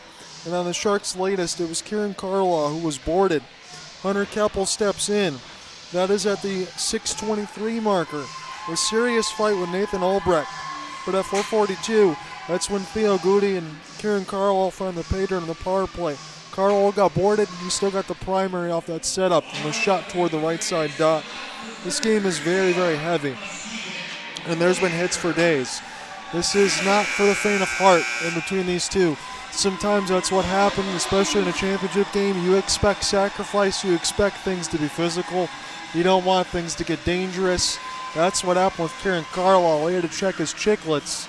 He ended up okay. I didn't see any blood down there. Hunter Keppel's already battling some stuff, and he's got to get into a serious scrap there alongside with Nathan Albrecht. And the Sharks have tied it up again. The Sharks were down by one on 3 separate occasions. They've come back to tie it up on all of those.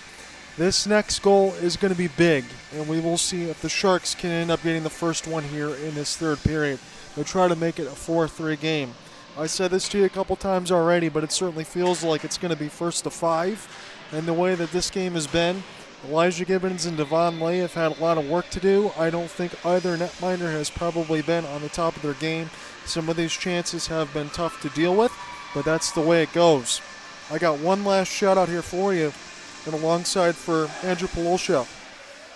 Thank you for watching and listening in. For his dad, Pascal and Livonia, in-laws Bernie and Denise from Garden City, and his brother Jason from Kansas City, Missouri. And also thank you to everyone watching on TCL Channel 3080, Roku, YouTube, and the Go Live Sportscast website. My name's John Ott. We are getting square for a third period of a winner-take-all Game 5 in the Michigan Independence Hockey League to decide who lifts the Bill Law Memorial Cup. The Waterford Sharks trying to do so for a second straight season. Muskegon Voyagers last year lost their edge after a three-peat. They were trying to go for 4 in a row until the Sharks swept them last year. Again, that's a best of 5 as well. They took every game in the postseason, went 5-0. Both teams 4-2 in this postseason. And there's no more runway. Whoever wins, wins it all. There's going to be a trophy on the ice today, and we'll get some extended at the end of it. I hope I can make it through because I'm starting to feel cold, as this is going to be a center ice draw. But let's see if the Sharks can keep everybody warm and toasty. We're underway as 10 minutes have expired from this first period, and an immediate chance right at the net for the Sharks as this one goes to the left side of Pandry off a long shot. That's saved by Lay. There's a rebound. Spencer Bowman was trying to be the first to get to it. And a good eludence there for Muskegon. Try to find the pressure there. Riley Picture off a long shot and setup and alongside for Andrew Taylor. And that is saved by Elijah Gibbons. I think when we get a little bit later in this broadcast, I'll give my shout-outs as well. And then when we conclude everything, I'll give my thanks to Go Live across because we really appreciate them being alongside for all 5 of these games. We didn't know it was going to go all the way down to the distance. Heck, we didn't know it was going to be a 3-0 sweep last year. You wouldn't have expected that. It's just circled around the inboards now for growth. We'll use this off the embankment, try to find Spencer Bowman, but the Sharks have iced it. Shouldn't have tired bodies just yet as we've just started this third period, but if we do get to OT, as those tea leaves start to burn, you will start to see some winded legs and bodies and maybe some more clearing, trying to make some of the safe plays because you don't want to get caught when you have no energy as far as the back end when the game gets late and the lungs start to burn. Papandrea falls down to make a play and gives it up to Kieran as this is toward the left side of Evelyn, looking for Andrew Polosha, number 61. Again, Polosha has been the leading goal scorer for the Sharks throughout the regular season and the postseason.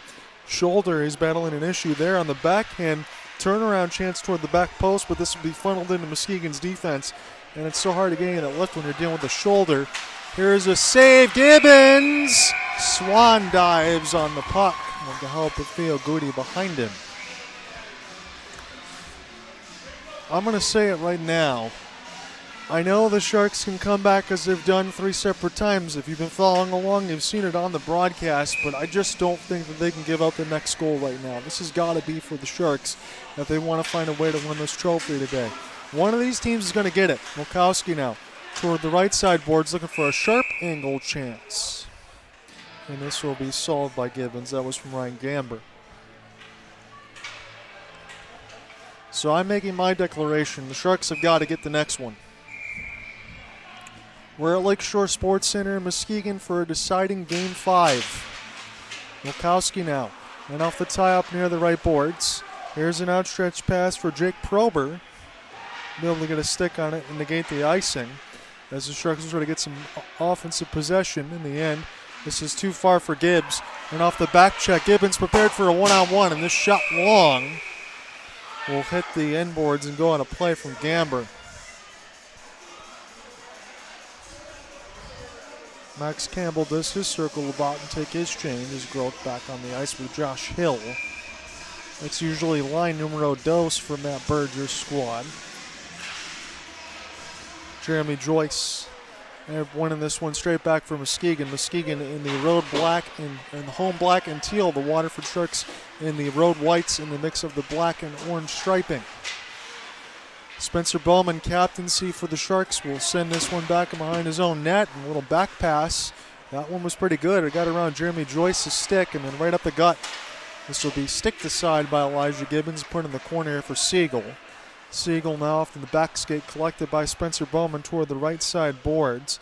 Couldn't get any lofted there for Josh Hill, but Bowman tried to get his own retrieval. As this goes toward the left side red line, Sharks will just backhand this one into the zone. And a good reverse hit They knocked Bowman off his feet. They circle back around for Nolan LeClaire, who's got a couple in this game as it's contesting right side boards. Sharks with a cross pass, 1T, and legs taken out from underneath Josh Hill. This springs the Voyagers. Look out, they got numbers on the backhand. Elijah Gibbons was swimming in the goal crease for a moment. Karen Carlisle slow to get up. Bowman slow to get up. Play is still live right now. And Gregorich can't believe that this play is still going on right now. He's got his wits about him. I can see it in his eyes, but he had two big hands in the air. Now Elijah Gibbons leaves the goal crease, and the Sharks have a power play. I thought in that time when everything was going on that Muskegon would have touched the puck at some point.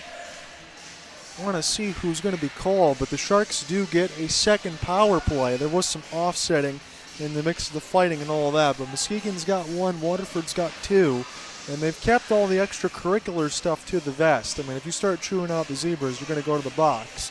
And you know they had a conversation with that alongside Spencer Bowman and company, not singling out him, but you got to keep a cool head, especially in a game like this.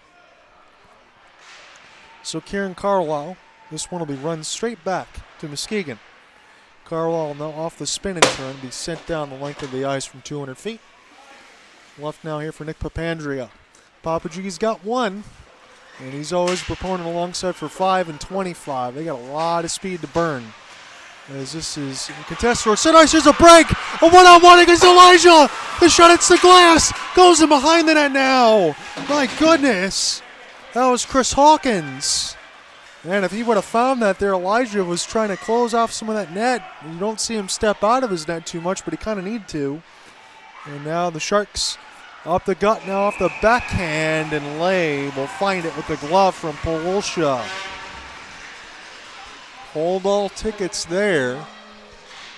Again, it is Zach Grover is the one in the box. I'm not sure if it was a trip or what that's out in front, but that's the minor infraction. Minute 17 for him unless the Sharks score. Grego will win this one back. Elvin across the blue line by Gibbs for a moment. As this will be a long flip down the ice. Elijah make the outstretched pass. Sharks going to have to do so quickly because the Voyagers did send one in off the forecheck. That was Nolan LeClaire. We settle back down now for Josh Hill, trying to find the entry across the left wing. This one bounces away from Gregorich. He picked up at center ice. Groth able to slap this one in around the inboards. Cole Hogemo slows it down between his skates. About 15:45 left to go in the third.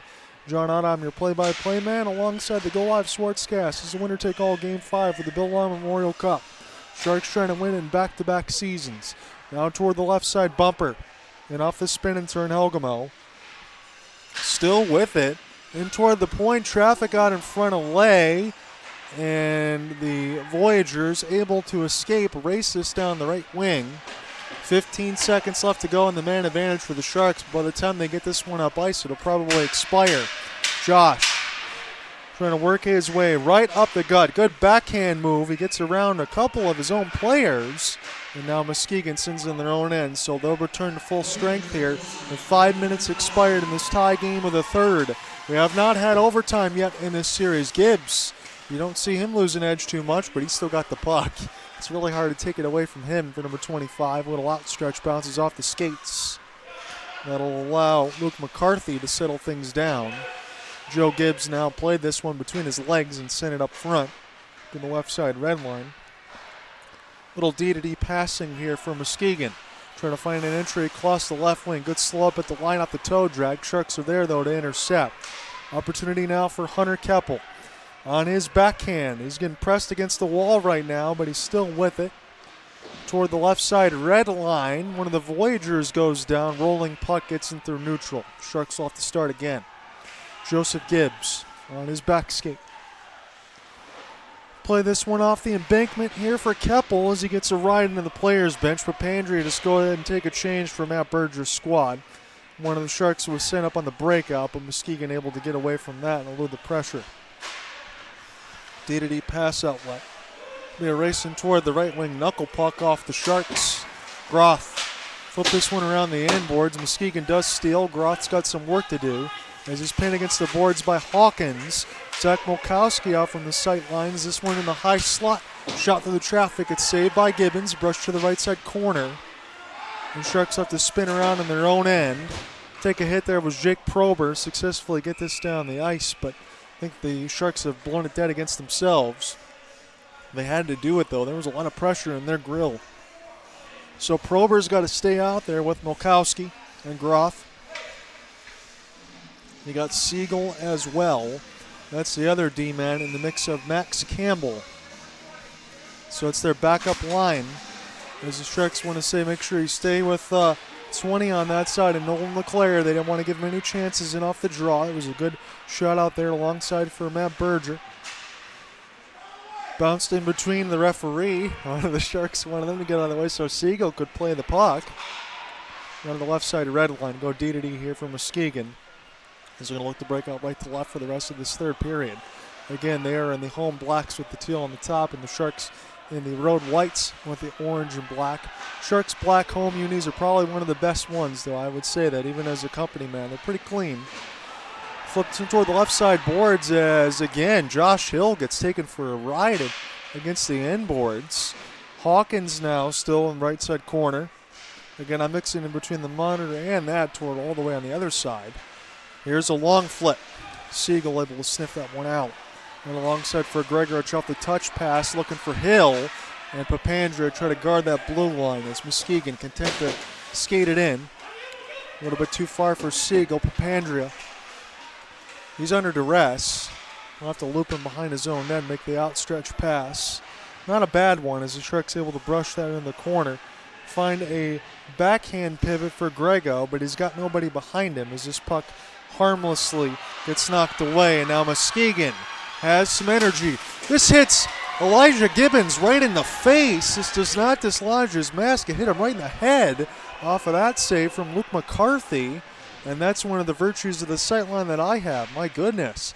This is picked up toward the right side end boards. And start again. Theo Goody. He's got this game tied one more time at 3. That was in the second period. We've got nothing to tell you about in the third so far as we're almost halfway through it. The Sharks have had another power play. Muskegon has had just one, not counting those offsetting 4-on-4. Gibbs. He's just going to play that backskate. Good stick positioning as Polsha able to shovel this one ahead. Again, Polsha has been quiet in this game, but you know he's battling that shoulder and all that. But who isn't beat up this time of year? You got to be able to somehow fight through it and take advantage when you get one. Here's a long wrister. This is just wide of lay into the corner with 11:05 left to go in the third. We're getting down to gut check time as if we already are. Here's a chance for a long shot glove save for Elijah Gibbons. We'll take our immediate timeout. I'll step aside.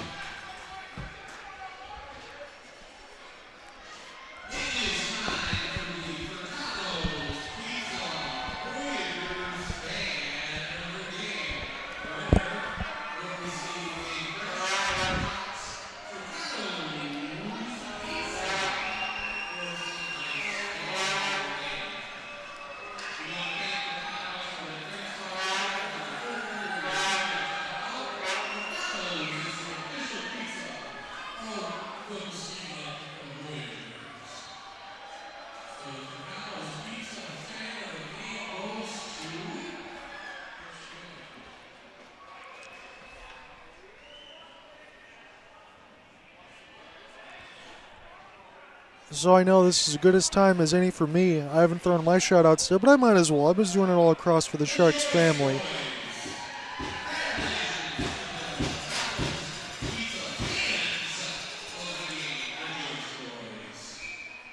But as we get settled here to bring you back in with 11 minutes left to go in the third, I'll throw my shout-outs here in for the ring as far as my mom and stepdad, Rick and Michelle, Claire, my grandma Sue. Thankfully, there's not a Tigers game on, so she has no excuse to not listen to me at this time. And Ron and Joanne, thank you for joining in. Mike and Kathy. And there's a lot of you here in between this all the way across as we've thrown. This has been a lot of fun this year. This is the championship game for the Sharks. All the culmination and all the effort has come down to this. I know a lot of you probably wish that you can be in here in Muskegon with me, but it's a madhouse. We've got some stories to tell you off the record side of it when I step away, but we will get the full game story at HopelessSportsGuide.wordpress.com, and I will give a video at the end of the year and alongside the MIHL and a thank you for the Sharks. There'll be a lot to do after the next few days, so stay tuned. Still, we got a game here, 10:40 left to go in the third. This is off the tie-up now for Theo Goody. Papandrea will send this one cross ice here for Spencer Bowman. Sharks just trying to get the go-ahead goal with 10:30 left to go in the third. This has been a barn burner, back and forth. That's the way the whole series has been. Now the Sharks need to score this first goal of the third. Find an entry now. And near the left side, here's a pass across. It'll get deflected here by Muskegon. Papandrea now on his back skate. Elijah Gibbons stepping up just in case. As his pass goes across, it bounces off of Prober. Opportunity now for Zach Grover. Here's a chance. You got a screen out in front for Kevin Belvich as the shot goes in around the end board. Sharks desperate to get this one out for the moment. Knock it away from Joe DeWitt and across the neutral zone. Matt Berger's squad will take chances and changes quickly, and so does Zach Dance. Cole Helgamo back in behind for DeWitt. Helgamo gets the interception, fakes the slapper. Sharks turnaround chance wide of the left post. As this gets settled back down now here for the Sharks, Cole. He's got the puck. He's going to do some coaching time for Oakland University, my alma mater, during the season next year. As this will be Joe Gibbs off the snow spray. Gibbs trying to get this out of his own end. He's getting double teamed right now. Sharks desperate to find the puck. Theo Goody will shovel it to Elijah Gibbons.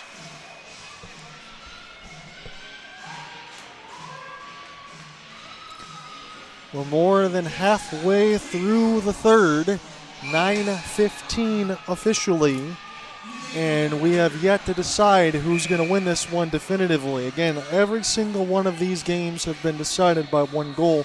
If you're looking for something else to watch for, a lot of the definitive goals, especially in games 1 and 2 in this building between both teams, were decided around the 5-minute marker. Will we get much more of the same? Theo Goody off his outstretch does not hit Polosha. Polosha now helps force the steal as the Sharks can safely throw this in across the red. Stopped by Devon Lay toward the left side red line. Off the spin and turn, Carlisle tries to leave this one out in front. And Muskegon, it's a rolling puck, and that will go up and out of play. Theo Goody stepped up at the blue line to knock it away.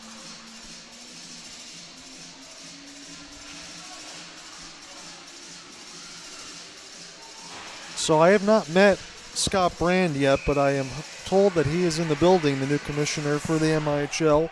Again, expanding to 2 new teams. They have 6. 4 teams will make the playoffs per usual. 2 will not. They get to 8, it'll be 4 and 4. Huffner's pass. This is Truxton just at the line. Keep it in. Off the backhand shovel from Taylor. That was saved by Elijah Gibbons, and the slap shot hits the corner. Kept in now for Montgomery. To Isaiah Huffner now.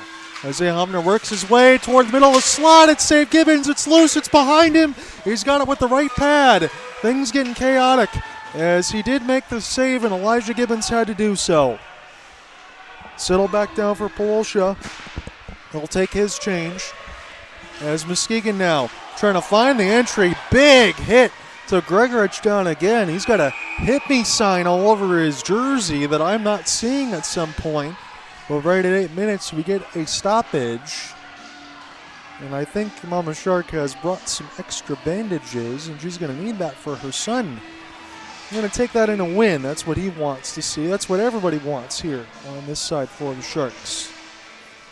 I know some probably nervous energy for Terry and the thousands of games that he's called. I haven't had as much experience myself, but I've been doing this alongside with a few of my friends. So another championship game is the same thing as Game 7 in the Stanley Cup Finals, is it not? It's a lot of fun. Now in toward the right side off the long outstretch, and Joe Gibbs, beautiful work in behind his own net. Try to get around Kevin Belvich, who was looking for a break. Find an entry now, Hill with the wrister. This is saved by the glove of Lay. Now toward the left side red line. A little too far for Gibbs. Starting here for Alex Gregorich. clear this one in from 100 feet. That's going to work out for Spencer Bowman, and you got to get a puck retrieval to the left side red line. But Bowman gets it sticked away from him, the captaincy for the Sharks. And then sent out of play at 7-11. That's always open, the convenience store. What would be convenient is if the Sharks score another goal here in the next couple of minutes. Kind of calm the nerves. I don't know if it's just I'm nervous or if I'm cold, but I think it's more so cold. As this is picked up here by Theo Goody. Goody now, who's got one. This will bounce in off of Muskegon's bodies. Goody still trying to chase for it now into the right side. Molkowski on his back skate as Muskegon's got some work to do on their own end. And Sharks' forecheck has been pretty good. It looks like Muskegon's going to be able to break out now. Across the right wing. Here's a cross pass. Wrister deflected into the corner. Zach Molkowski now. Here's a pickup for Max Campbell on his backhand. He's trying to shovel this across the blue line, but it's not out. Papandrea not leaving his post. And this will be Cole Helgamo from 200 feet. Try to get out of his own end. And Molkowski needs some help on the backhand now. And this is Helgamo now with a tertiary effort. Finally gets this out. Papandrea was on his knees there just trying to take a breath. He wanted to make sure it was clean in front of Gibbons. Long shot saved by Gibbons and thrown in the corner. Getting dangerously close to that final 5-minute marker, but we might need more. This is bounced right in front of the slot. Sharks able to knock it away. Andrew Polosha, they really need his heroics.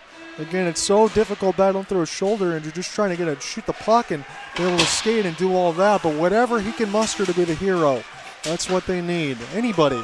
Isaiah Huffner now, number 44. Off the windmill drive in toward the net, saved by Gibbons. This is worked in behind the net. Siegel able to get that out. I think he lost his lumber in the process. He was getting around Luke McCarthy. And the Voyagers can slow it down on their own end with assistant captaincy and Jordan Truxton. Truxton now gets lifted at the line. It's Molkowski off the steal. Off a knee trying to make a cross-ice pass. And against the end boards now, it's Hunter Keppel. Keppel now takes a hit. This is Joe Gibbs right in at the line. This is sent toward the net wide. Sharks finally get some ozone pressure. It's been a lot of third period pressure for Muskegon. And the Sharks got to cut that right out. Right on the backhand now, Keppel. And off the leave, they'll get it right back. Sharks had some wounded bodies, so they'll go ahead and take some change. Wounded, I should say. Wounded and winded for both of these. That would be apropos. Down to the final 5 minutes of the third, and we might need more. It's a 3-3 tie, and we're getting very close to sudden death in this game. Chance from Gibbs. This one is blocked aside, and we do have a break. This could be a big moment in this game. Cross pass, Gibbons! Oh, what a save toward the right side corner. I didn't think we were going to get a motion for a penalty. We're not. Gregorich tried to hum the other way, and I was definitely thinking about what I might call in the moment, but Gibbons had none of it. Now we have Muskegon in their own end looking for an outstretch for Zach Grover. And the Sharks, Theo Goody looks none too bothered, and that is also good to see. You got to be calm and poised back there. It is just another hockey game after all, regardless of what the stakes are. But Elijah Gibbons made that look easy, and he needed to. This is where he's got to be at his best. We've seen him at his best at Lakeland last weekend. Lock and key, that's what the Sharks need. Molkowski cannot win this draw. And this will be sent back down the ice. Doesn't look like Muskegon's going to give chase. So the Sharks can do whatever the heck they want here as far as their personnel. Muskegon's got to keep the same on the ice. 4 minutes, 3 seconds. We have no goals to tell you about here in the third. Your latest stuff from the second, Nolan LeClaire, his second from Theo Goody and Kieran Carla on the power play at 4:42. It would be fitting if we need OT because we're past the point now where the goals were normally scored. Sharks have possession. Zach Dance's troops, they come back onto the ice. Theo Goody's chance. He tried to clear the red. That was not done so as it goes back to Joseph Gibbs.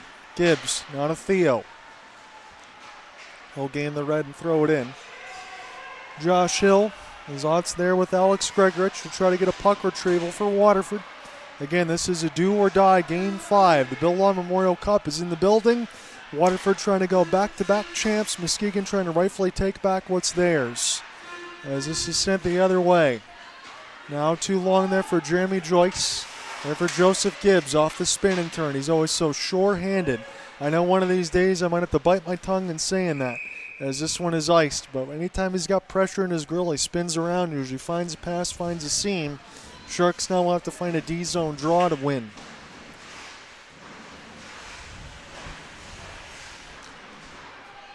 I've been managing the cough drops as much as I've needed to as far as the voice, but I feel like a register might pop if the Sharks end up scoring one here late.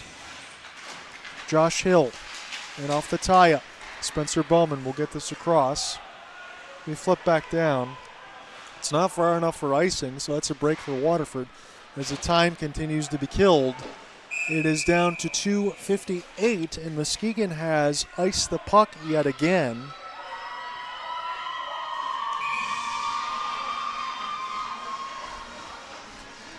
Matt Berger has not taken a timeout, nor does he need to at this point, because you would also be giving rest to Muskegon in that matter. But it does make me wonder if you want to, at some point, go for the jugular here or just try to make the smart play, because you don't want to get caught in a break regardless. That makes sense. But put your top line out there and try to finish this one off in the third, because it's going to come down to, heart and willpower and who's got the fresher legs. It's only one game today. We don't have any sort of back-to-backs, as this will be off the back skate. This knocked away, good stick in the lane there from Siegel. Kieran Carlisle, 1 and 3. Tried to rush his way up the ice. Now toward the left side red line. Sharks, they want Gibby. I think they're motioning here on the Sharks bench that there might have been a penalty or something. I saw some hands and some gloves. They were trying to get his attention. Sit back around the inboards is Brian Danielson, I see, moving around. As 2:10 left to go in the third. Sharks will go ahead and take their change in this 3-3 game. It'll be a 1-1, and Isaiah Humphrey will get there first. And against Siegel. On the stand-up is Elijah Gibbons, as this is on the right side of red line. He'll be knocked away. There from Josh Hill at the point. Here's the wrister. Good save for Elijah Gibbons off the sticks in front. Sharks chip this one safely in off the glass and at least get this in through neutral. Try to see if they can spend more time in Muskegon's end, because we're getting down to the 1-goal wins and we're almost getting to OT here. 90 seconds left. I do see Devin Lay leaving the goal crease. It is a penalty against the Sharks with less than 90 seconds to go in the third. My goodness. In the back of my mind, I felt like this was going to happen at some point. Now I see Lay back in the goal crease. He was leaving it. Are we going to get something on that score sheet? Bowman and Goody and Grego now over with the referees. I got a captaincy and 2 assistant captains in our shot right at 90 seconds. And Brian Danielson is just doing laps from where we are, the Sharks D-man who's not playing today.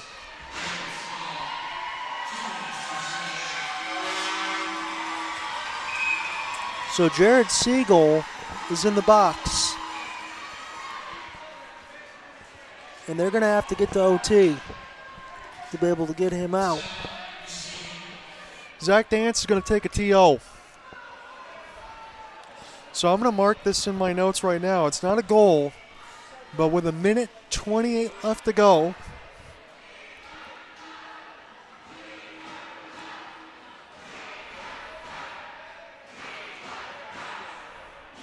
Muskegon's got a power play as Jared Siegel's in the box.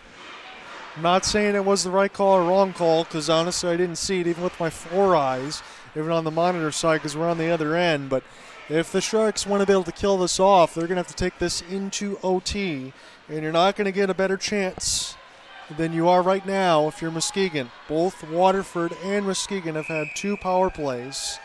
Waterford did not score on either, and I'm not counting the offsetting 4-on-4.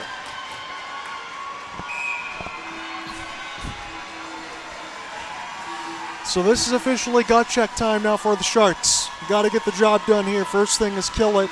Obviously, you could try to score a shorthanded goal. I'm not even thinking about that at this point.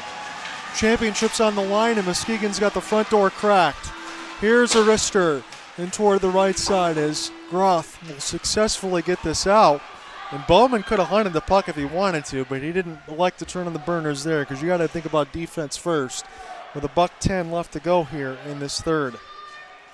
So Muskegon, I didn't mention it throughout this broadcast yet, but they love those breakout passes. I'm talking about 150 feet off those long flips, especially on the power play. Look for them to manufacture something maybe because they just called timeout alongside with Zach Dance.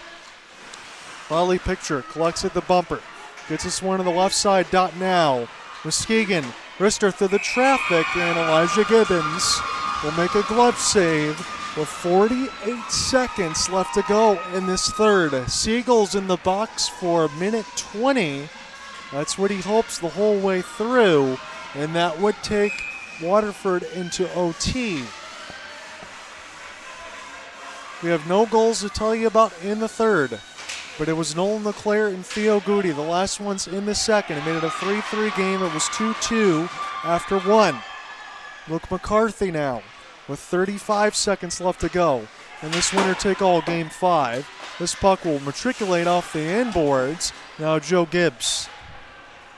And alongside for Brian Danielson, I had to give him a high five as we got about 20 seconds left to go in this third period. This is for the championship. The Sharks able to make the play at the line. This is now knocked out and sent back in off the dump. Elijah Gibbons will slow it down. To pick off the inboards, it's Josh Hill. Backhand this one down. And it certainly looks like we're going to overtime.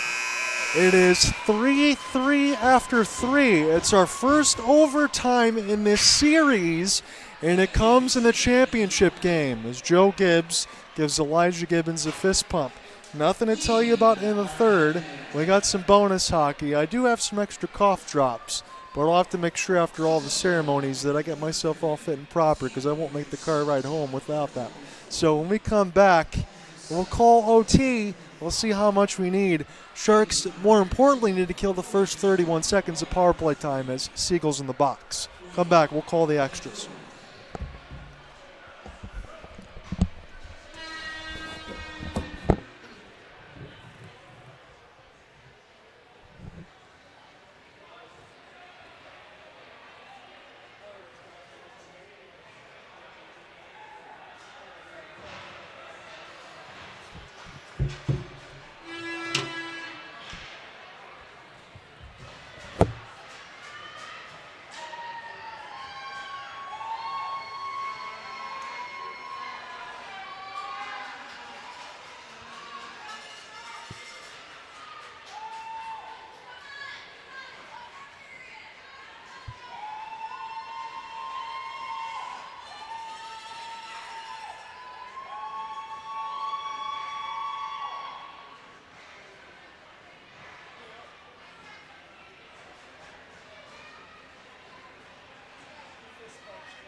friends with MS, so Well, thankfully, I was going to say I'm going around now because the impact is worse. so it is. Yeah, seriously. Yeah, like one of my friends who has like was doing audiobook narration at the same time that I was, and he can't do it anymore. And that's the thing, that was like his whole career was as an actor, and yeah. So he ended up starting a publishing company to keep his hand in, you know, but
Exciting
stuff.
So as the Sharks get settled here to get back on the ice, we got a really good camera shot.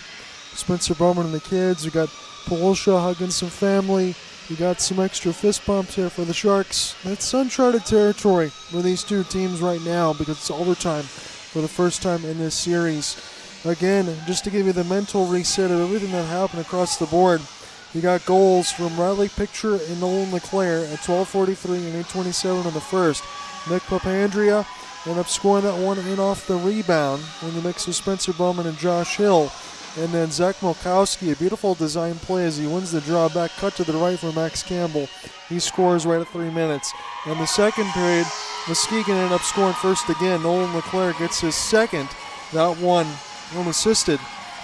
He had a fight at 6:23 in the middle frame in the mix of Nathan Albrecht and Hunter Keppel. And then at 4:42, Theo Goody, power play goal. Kieran Carlisle was boarded. It ended up being a power play goal at 4:42 that gave the Sharks a 3-3 tie. The Sharks have been down by one 3 separate times. In the third period, there was no goals to tell you about, but Jared Siegel still in the box for 31 seconds. Well, we can tell you now, it's the first time that this series has been in overtime, but all 5 of these games, regardless of who wins today, again, the championship is on the line for both the Muskegon Voyagers and the WATERFORD Sharks. Both teams 4-2 in the postseason. As best of 5, you need to get 3 victories, and we needed extra time to decide it. But we can say as official, it's the first time that we get OT, and it's the 5th straight time all games have been decided by 1 goal. So the first thing for Matt Berger and his squad to do is obviously kill that 31 seconds of power play time for Muskegon as Siegel sits in the box, the D-man for the Sharks. And then at this point, ladies and gentlemen, there really isn't anything scientific for me to throw up here on the play-by-play. It's about heart and willpower at this moment. You got to have the fresh legs. You got to make the right play. When you get toward the back half of this OT, unless it ends quickly, you're going to have to go ahead and make sure you keep your shift short and not allow yourself to be beat on the back end. So now this is an opportunity here for Christian Montgomery. And toward the left side red line as Muskegon goes ahead and gets a puck retrieval for the assistant captaincy and Luke McCarthy, who's always dangerous. He was the top point getter for the Voyagers during the regular season. He's been pretty much that in the playoffs, but Isaiah Huffner is that leader now. As it works in behind the net, Siegel will be out of the box. The Sharks have returned to full strength, and now they can go ahead and try to make an outstretch with the puck. Again, we're on the side from where the Sharks are. There's a chance for Hill gets blown by wide off the full speed. Isaiah Huffner off the recollect. Again, Muskegon at home in the home blacks in the mix in the teal top. The Sharks are in their road whites, the black pants, and orange striping. As Nathan Albrecht was the last man back for Muskegon, ends up getting the steal. This is a race the other way, and a flipping puck up in the air will get knocked aside, and Elijah Gibbons will fall on it. Again, for the time call-outs, be mindful when I say 18:53. That does not mean 18:53 left to go in the period. That just tells you what's left, because we're in sudden death, and one goal is going to do it. And then we will get the trophy presentation regardless. I don't know about the interview side of it. That depends if the Sharks win, because that's to be determined at this point. Now toward the left side red line, as this will be intercepted by Kieran Carwell. This is near the left side bumper. Carwell now trying to get some stick chops away from Jeremy Joyce. As he'll circle back around the end boards. Leave now for Hunter Keppel. Try to race up the gut now. Sharks maybe try to look for a rebound on the back post as Papandrea. Going to send this off the outside of the cage, and Lee will find it. I think it bounced off his jersey, but he saw it before it crossed the goal line. That will give the Sharks an offensive zone draw. About a minute and a half have expired in this OT. I'm John Ott alongside Go Live Sportscast. I'm your play-by-play man. And we are going to get set. We're pretty much getting dropped into this scintillating OT. Next goal wins. Next goal decides, gets the championship. Sharks trying to go for back-to-back. Muskegon trying to take back what's theirs because their four-peat hopes were knocked away from the Sharks last year off the sweep. Kevin Belvich, he gets destroyed in the corner by Campbell. And now the Sharks in their own end with Nick Papandrea. Papandrea off the lever around for Theo Goody. He gets his legs taken out from underneath him. Good opportunity for the Voyagers to win the game outright, as this is toward the right side post. And I'm not sure how Muskegon didn't get much better than that, because Goody was knocked down, and it looked like there was three Voyagers by their lonesome right in the middle of the goal mouth. So Matt Berger's squad, head coach of the Sharks, again, he just got here a few games ago as he thrust it into the playoffs, and alongside Zach Dance, who has been here for pretty much the whole entirety of the year, for multiple years. As this is a face-off tie-up, and Gregorich, and that wrister goes wide in the left side corner. Muskegon does get puck possession as McCarthy will shovel this one deep. And around the end boards now for Kieran Carlisle, it's Spencer Bowman. Couple of stick blades in the air. Christian Montgomery, the last line of defense. Here's a puck now off the long flip way down the ice. And this will be blown dead against the Sharks. Riley Picture captaincy and captaincy. Bowman and Picture will race for it. And Muskegon gets fresh troops. Waterford can't change if they choose to do so.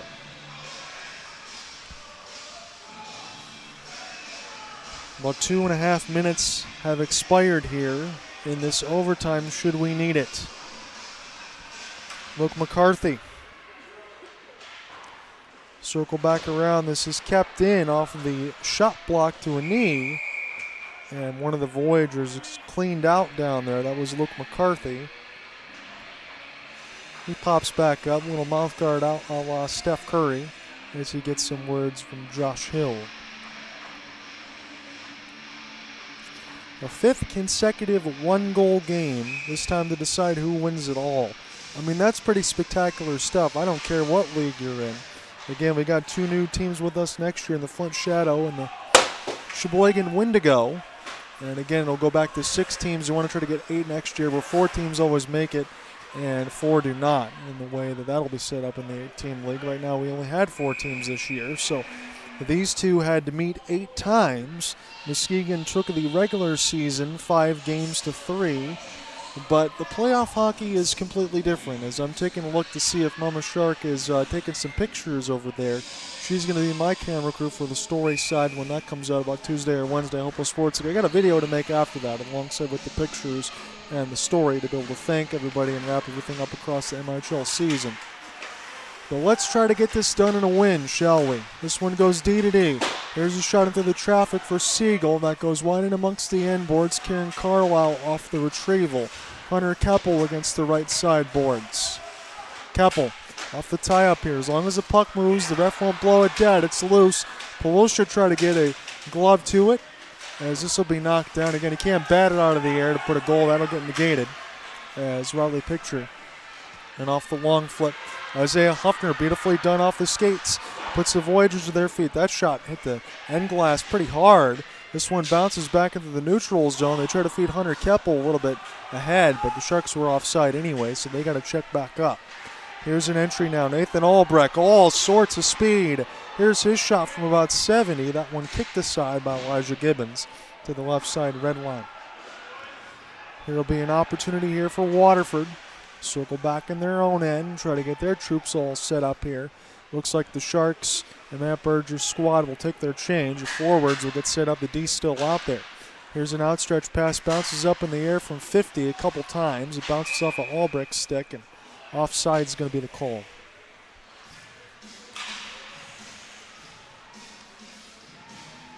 Four minutes, 4 seconds have been expired in this OT, and we press on until we get a winner. Thankful alongside the Go Live Sportscast that we were able to do this one last time to cover all 5 of the games in this series. And it came down to all 5 that were needed. Albrecht, he was the call up from the Dashers of the FPHL. This one is picked off and sent back down softly into the left side corner. Sharks now don't press, but they hold in at the line, and this will hit the netting behind us. As they circle down and say camera shot at Cole Helgamo, number 2. He's always dangerous, no matter what he's doing on the ice.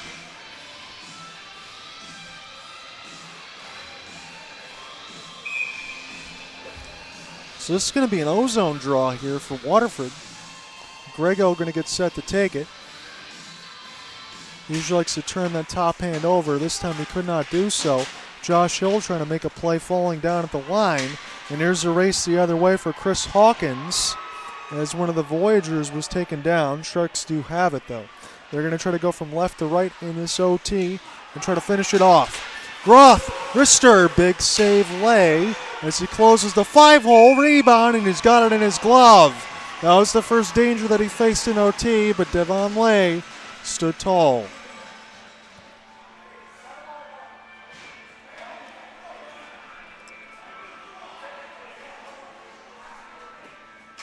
The refs are commandeering, I think, where this draw is going to go. And I'm trying to see if I see any judicials being put in on the scoreboard. Not seeing anything yet. I got 5 and 5 personnel, so we're all square here. 5 minutes have been expired in the OT as Josh Hill gives a little bit of a cross-check. Spencer Bowman in around the end boards now as Joe Gibbs tries to hold this one in. Josh Hill, his pass gets fanned on. It's going to give Isaiah Huffner room to get this one out of the zone. We'll send it back now for Christian Montgomery. Montgomery now off the give from Isaiah as he gets hit in amongst the end boards, and the Sharks will win the hybrid ice for Joe Gibbs.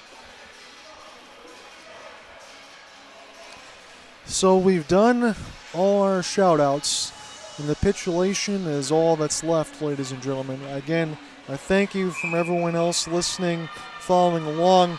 Again, TCL Channel 38, Roku, YouTube, and the Go Live Sportscast website. We're going to be set here for a good one. We knew we already were going to be, but let's just finish this one off in OT. Riley picture. This one is saved by the left pad of Gibbons and across the red line. Here's a big slapper for Albrecht, and that one hits the glass. Sharks falling down. Will not get to this one. And the refs say no icing, so we'll press on. Albrecht make a breakout pass from about 100. That was a pretty good one, but the back line of the Sharks cough it right up in the middle of the circles. Here emerges Lurk McCarthy for a moment. And Keppel, this is in across the blue line side. Hunter's got to touch and stay on side. Sharks make some moves, as looking in behind him was Theo Goody. And now for Hunter at the blue line side, sent toward the net. This one gets deflected wide. Albrecht trying to get it out of his own zone. This is deflected just wide of the left post. Picked up now for Kieran Carlisle. Tried to shoot it at an angle, but he got his legs taken out from underneath him from Jordan Truxton. Muskegon now try to find the entry across the blue line. Here's a wrister save by Gibbons as he looked behind him. Sharks will watch this one go back on Muskegon's end. Picked up now for Jordan Truxton, for Christian Montgomery, and now intercepted by Hill, number 15. As the Sharks will get some fresh troops on the ice. 13-15 left to go in this OT, should we need all of it. This will be recollected at the line by the Sharks. Try to hand grenade it over, but it's recollected for Jeremy Joyce. Jeremy Joyce now lips him behind his own net, and the Muskegon Voyagers look to break out. Here's an opportunity off the drop. Turn all at the line. Albrecht will skate it in toward the right side blue line onside for the Voyagers. This is at the right side red line. Off the spin and turn. Good work there for Waterford. They had to do so with speed, but this is picked off at the red line by Picture. Josh Hill now gets it in between his skate blades. He scored some big goals during the regular season at Lakeshore. That's where we are now, and nothing bigger than the latest one, should we get one. Now for Muskegon. Here is Montgomery with his pass. This bounces up in the air. This will be gloved down by Nolan LeClaire. Good chance to shoot from near the left side dot. They don't elect to do so, did Andrew Taylor. And that extra play blew the whistle. I don't think he can mess around here. If you get this toward the left or right dot, I don't care if there's a partial screen out in front or you think that there might be traffic, you're not really going to get a better opportunity to get a shot on goal. You really can't waste it. And I think between both of these goalies, you've seen it throughout the 5 games in this series. It takes really one shot to beat them. It doesn't matter. Sometimes it doesn't even have to be a good one. Just get a test when you need it. Kieran Carlisle lost this off the tie-up. Danger for the Sharks, but Elijah Gibbons will back up his team as things were getting frantic and behind the net. And a little bit of a late shove and alongside for Kevin Belvich. He got away with some liberties. Sharks did not like that and behind the net. As I'm looking at Groth, he's got his hand up and he's having some words. Again, I understand the Sharks might be a little angry with some of those late hits, but you can't let it get in your head at this point. You got to just focus on the task at hand. That's winning this draw right now, getting the puck out. Now toward the left side, red line off the long flip. This will be knocked away. And amongst the end boards here, Riley Picture. Go ahead and find an entry. This is right up the gut. Sharks look like they might be getting a tripping call.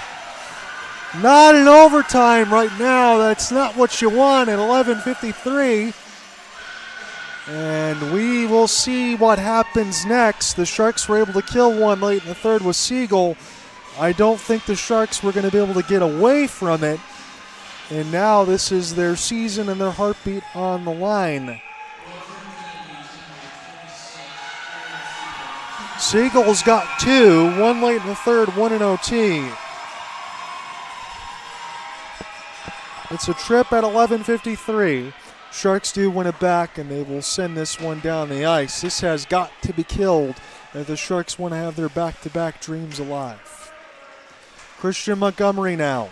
See if he can take a length of the ice. He's always dangerous alongside with Picture, especially number 72 when that line's out there. Race toward the backside post. This is not out. Rolling puck at the line. Sharks block it, but it's still very contested near the right side dot. Little windmill move, buy some space. The shot will be deflected. Riley Picture is out there. Number 72, keep your eye on him. Back to Montgomery. Take this one D to D. Gibbons being screened out in front. Sharks will block it. Now toward the left side and behind the red line. This is still with Muskegon. Waterford circling around, trying to get this out. Wrister, Gibbons hits the netting.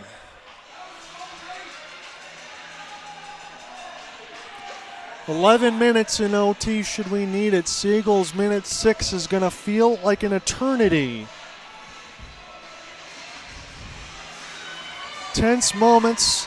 Game 5, do or die. Bill Law Memorial Cup is in the building. We got nowhere else to go here. Best of 5 needed a Game 5. OT 3-3. There's no other place I'd rather be. I'm just hoping the Sharks can finish it off. We're giving Alex Gregorich a penalty now. What was that on? I didn't see it. I didn't even hear it across the PA. This is right at 11 minutes, and the Sharks are having to kill a 5-on-3. I can't say for certain that I could even tell you what it was for. Siegel's was a trip. That was obvious, but Grego's, I didn't see it, and I don't think anybody can see it. I think if it were Matt Berger and the Sharks, they would say the same thing. That was a signal I got across the crew, but other than maybe the fix is in, that's what we say sometimes. We had to say that during Game 2. We have some interesting things to talk about.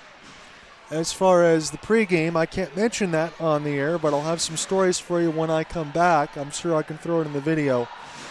Voyagers fans are going to get loud, and the Sharks have to kill a 5-on-3. The Seagulls in the box for a minute 6. Grego just got a fresh 2. I don't know where the energy and the heart and the willpower is going to come from, but it looks like the referees had signified a trip is what I saw on the latest arm motion. And that would have been against Grego, 63. So an ozone draw. This is a must-win for the Sharks. This was off the tie-up, and Muskegon's going to get possession. Kind of make you wonder if they're going to score it right here. Rowley picture near the right side dot. He'll give it up, get it right back in the high slot. They can do whatever the heck they want here right now. Sharks somehow have to find it. Here's a slapper. This will be brushed in the corner. Might have bounced off Gibbons as well. Kieran Carlisle now trying to go ahead and hunt for it. Here's an opportunity for Albrecht. Wrister, this one blocked by Kieran. Again, eat pucks. That's what Matt Berger's squad had said, especially in a 5-on-3. They did kill one in Game 1 and found a way to win it late and hold the lead. Riley picture. About the overtime is almost halfway expired. He got 20 seconds left to go, and the first man disadvantage for the Sharks. Sharks now toward the right side corner. Here emerges Muskegon. Albrecht is waiting for the pass as Andrew Taylor will give it. Albrecht was banging his stick. He fakes the 1T. Albrecht now a little inside out on his back skate. He's still with it now. Pass across. Try to find Luke McCarthy. Josh Hill racing the other way. This is at the net, and Elijah Gibbons is able to hold. 46 seconds left in the Gregorich penalty. That would expire right at 9 minutes. Just keeping a little housekeeping for everything else that's following along. We appreciate you guys following along. I already went through all the family shout-outs, and now I know I said the cold, but maybe the shakes and everything else are starting from the nerves in OT. Still feeling good, but I feel much better if the Sharks can kill this and push the other way. Here's a long wrister, saved by Gibbons, up and out of play.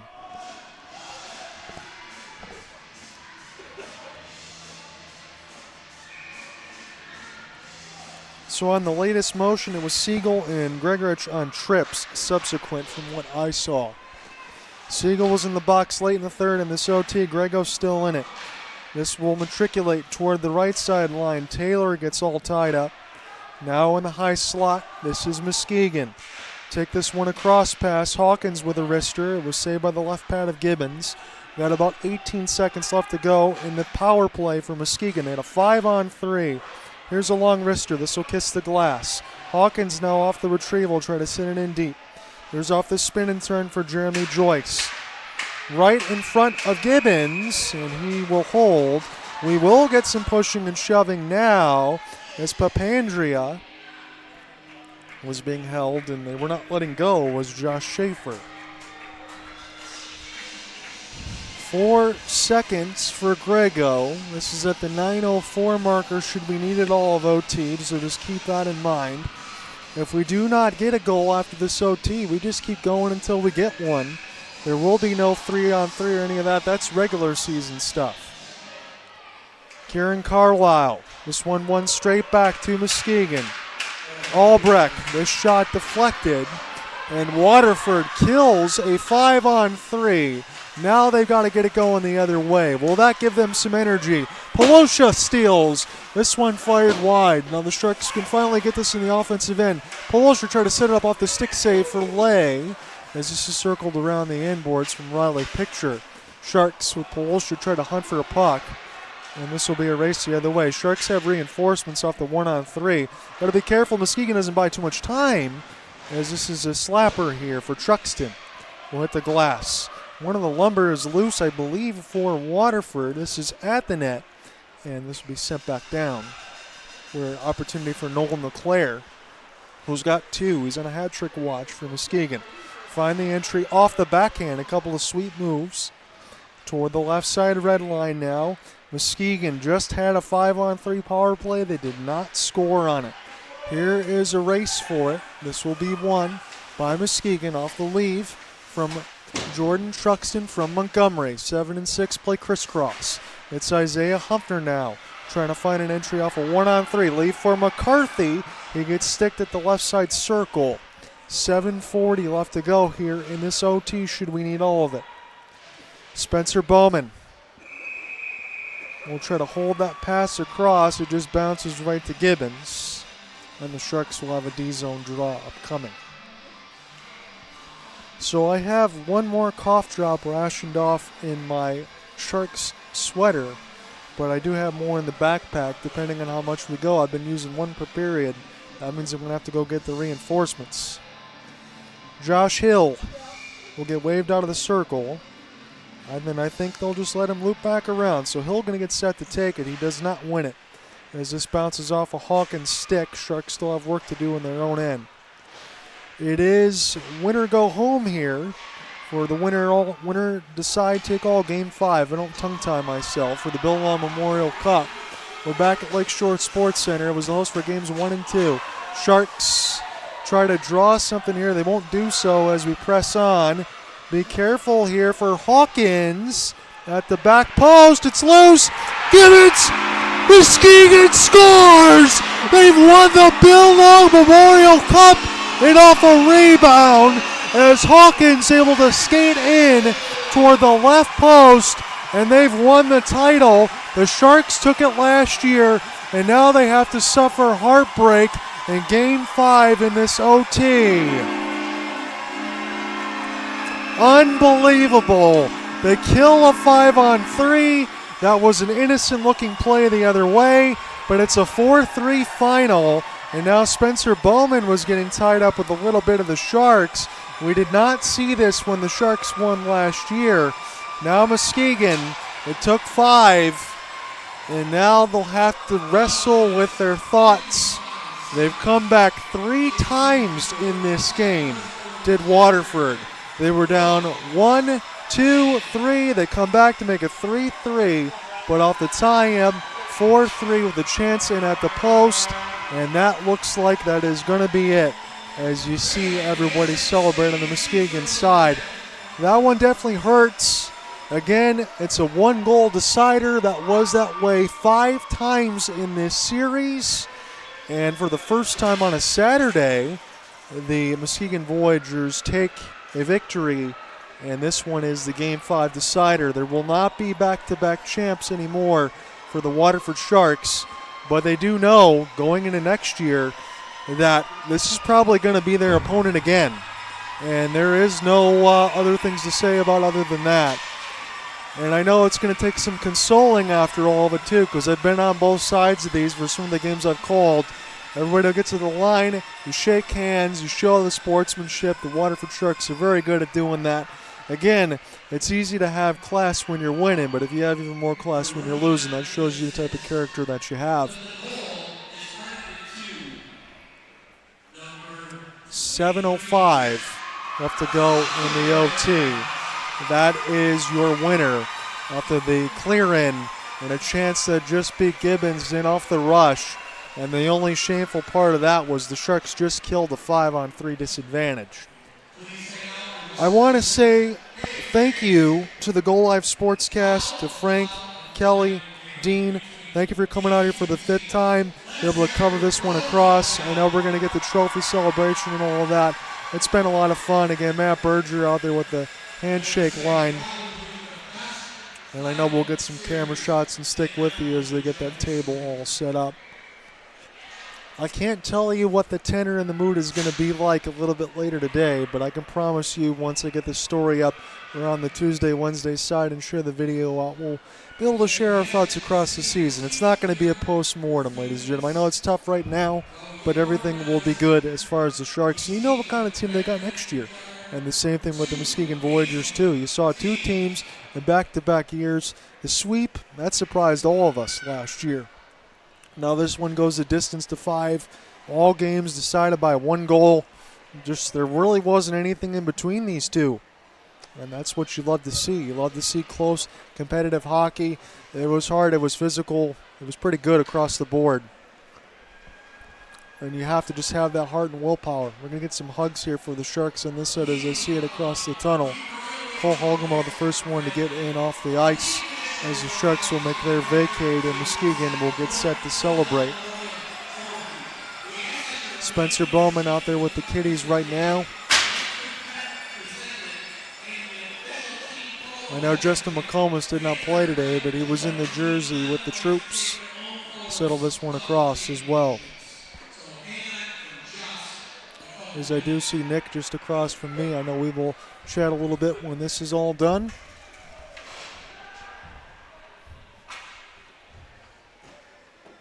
As he was able to make the trip all the way across. I know Scott Brand, I believe, is also here today.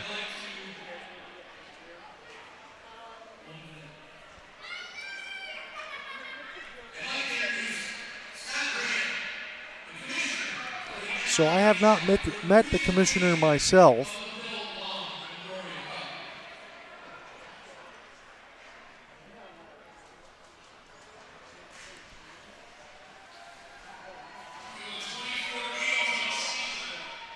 We have some of the Sharks, again, on the cleanup duty, but some of these guys still staying on the ice to be able to take in what they had taken in last year. And you know what, for me, I think that's apropos because it lets you kind of drive in what you know you lost, right? And then it gives you more motivation in the next year to go right those wrongs and change it back.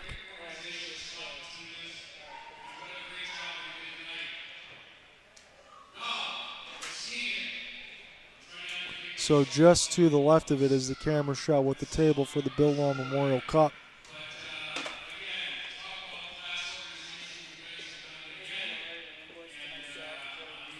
And that is going to go to Muskegon here for this year. But again, for next year, I'm going to tell you this in all honesty, as we get a shot of the trophy, that it's probably going to be these 2 teams again. I would bet my bottom dollar on it.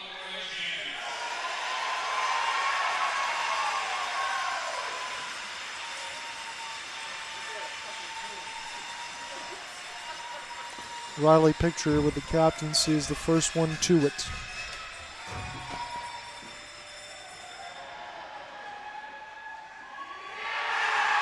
As we get the camera shot there for Riley Pitcher.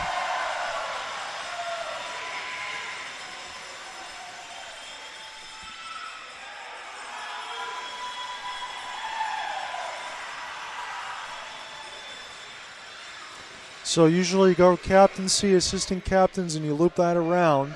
Think about the same way you would do it in the Stanley Cup. As it goes in between Jordan Truxton. Roke McCarthy, I'm sure, will get his touch onto it very quickly. And now Chris Hawkins. The jug of Tabasco sauce is emitted by Frank, and I think that's the right apropos call there for Chris Hawkins. Kevin Belvich.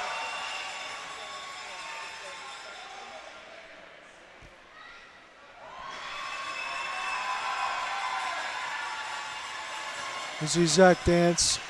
I want to say this too on the camera shot for me. Across you see Jared Siegel getting a little bit consoled. A couple of those penalties I know are tough. I'm not picking on anybody because this is tough for anyone, but that was a hard-fought battle. So we're going to get set to wrap everything up here For the Muskegon Voyagers and the Waterford Sharks, again, thank you to everyone that followed along in this MIHL season. The Muskegon Voyagers take it in 24-25. They win 4-3, a fifth straight one-goal game. The Voyagers take the trophy back. It'll be up to the Sharks next year to reclaim what's theirs. We'll see you. Have a good one.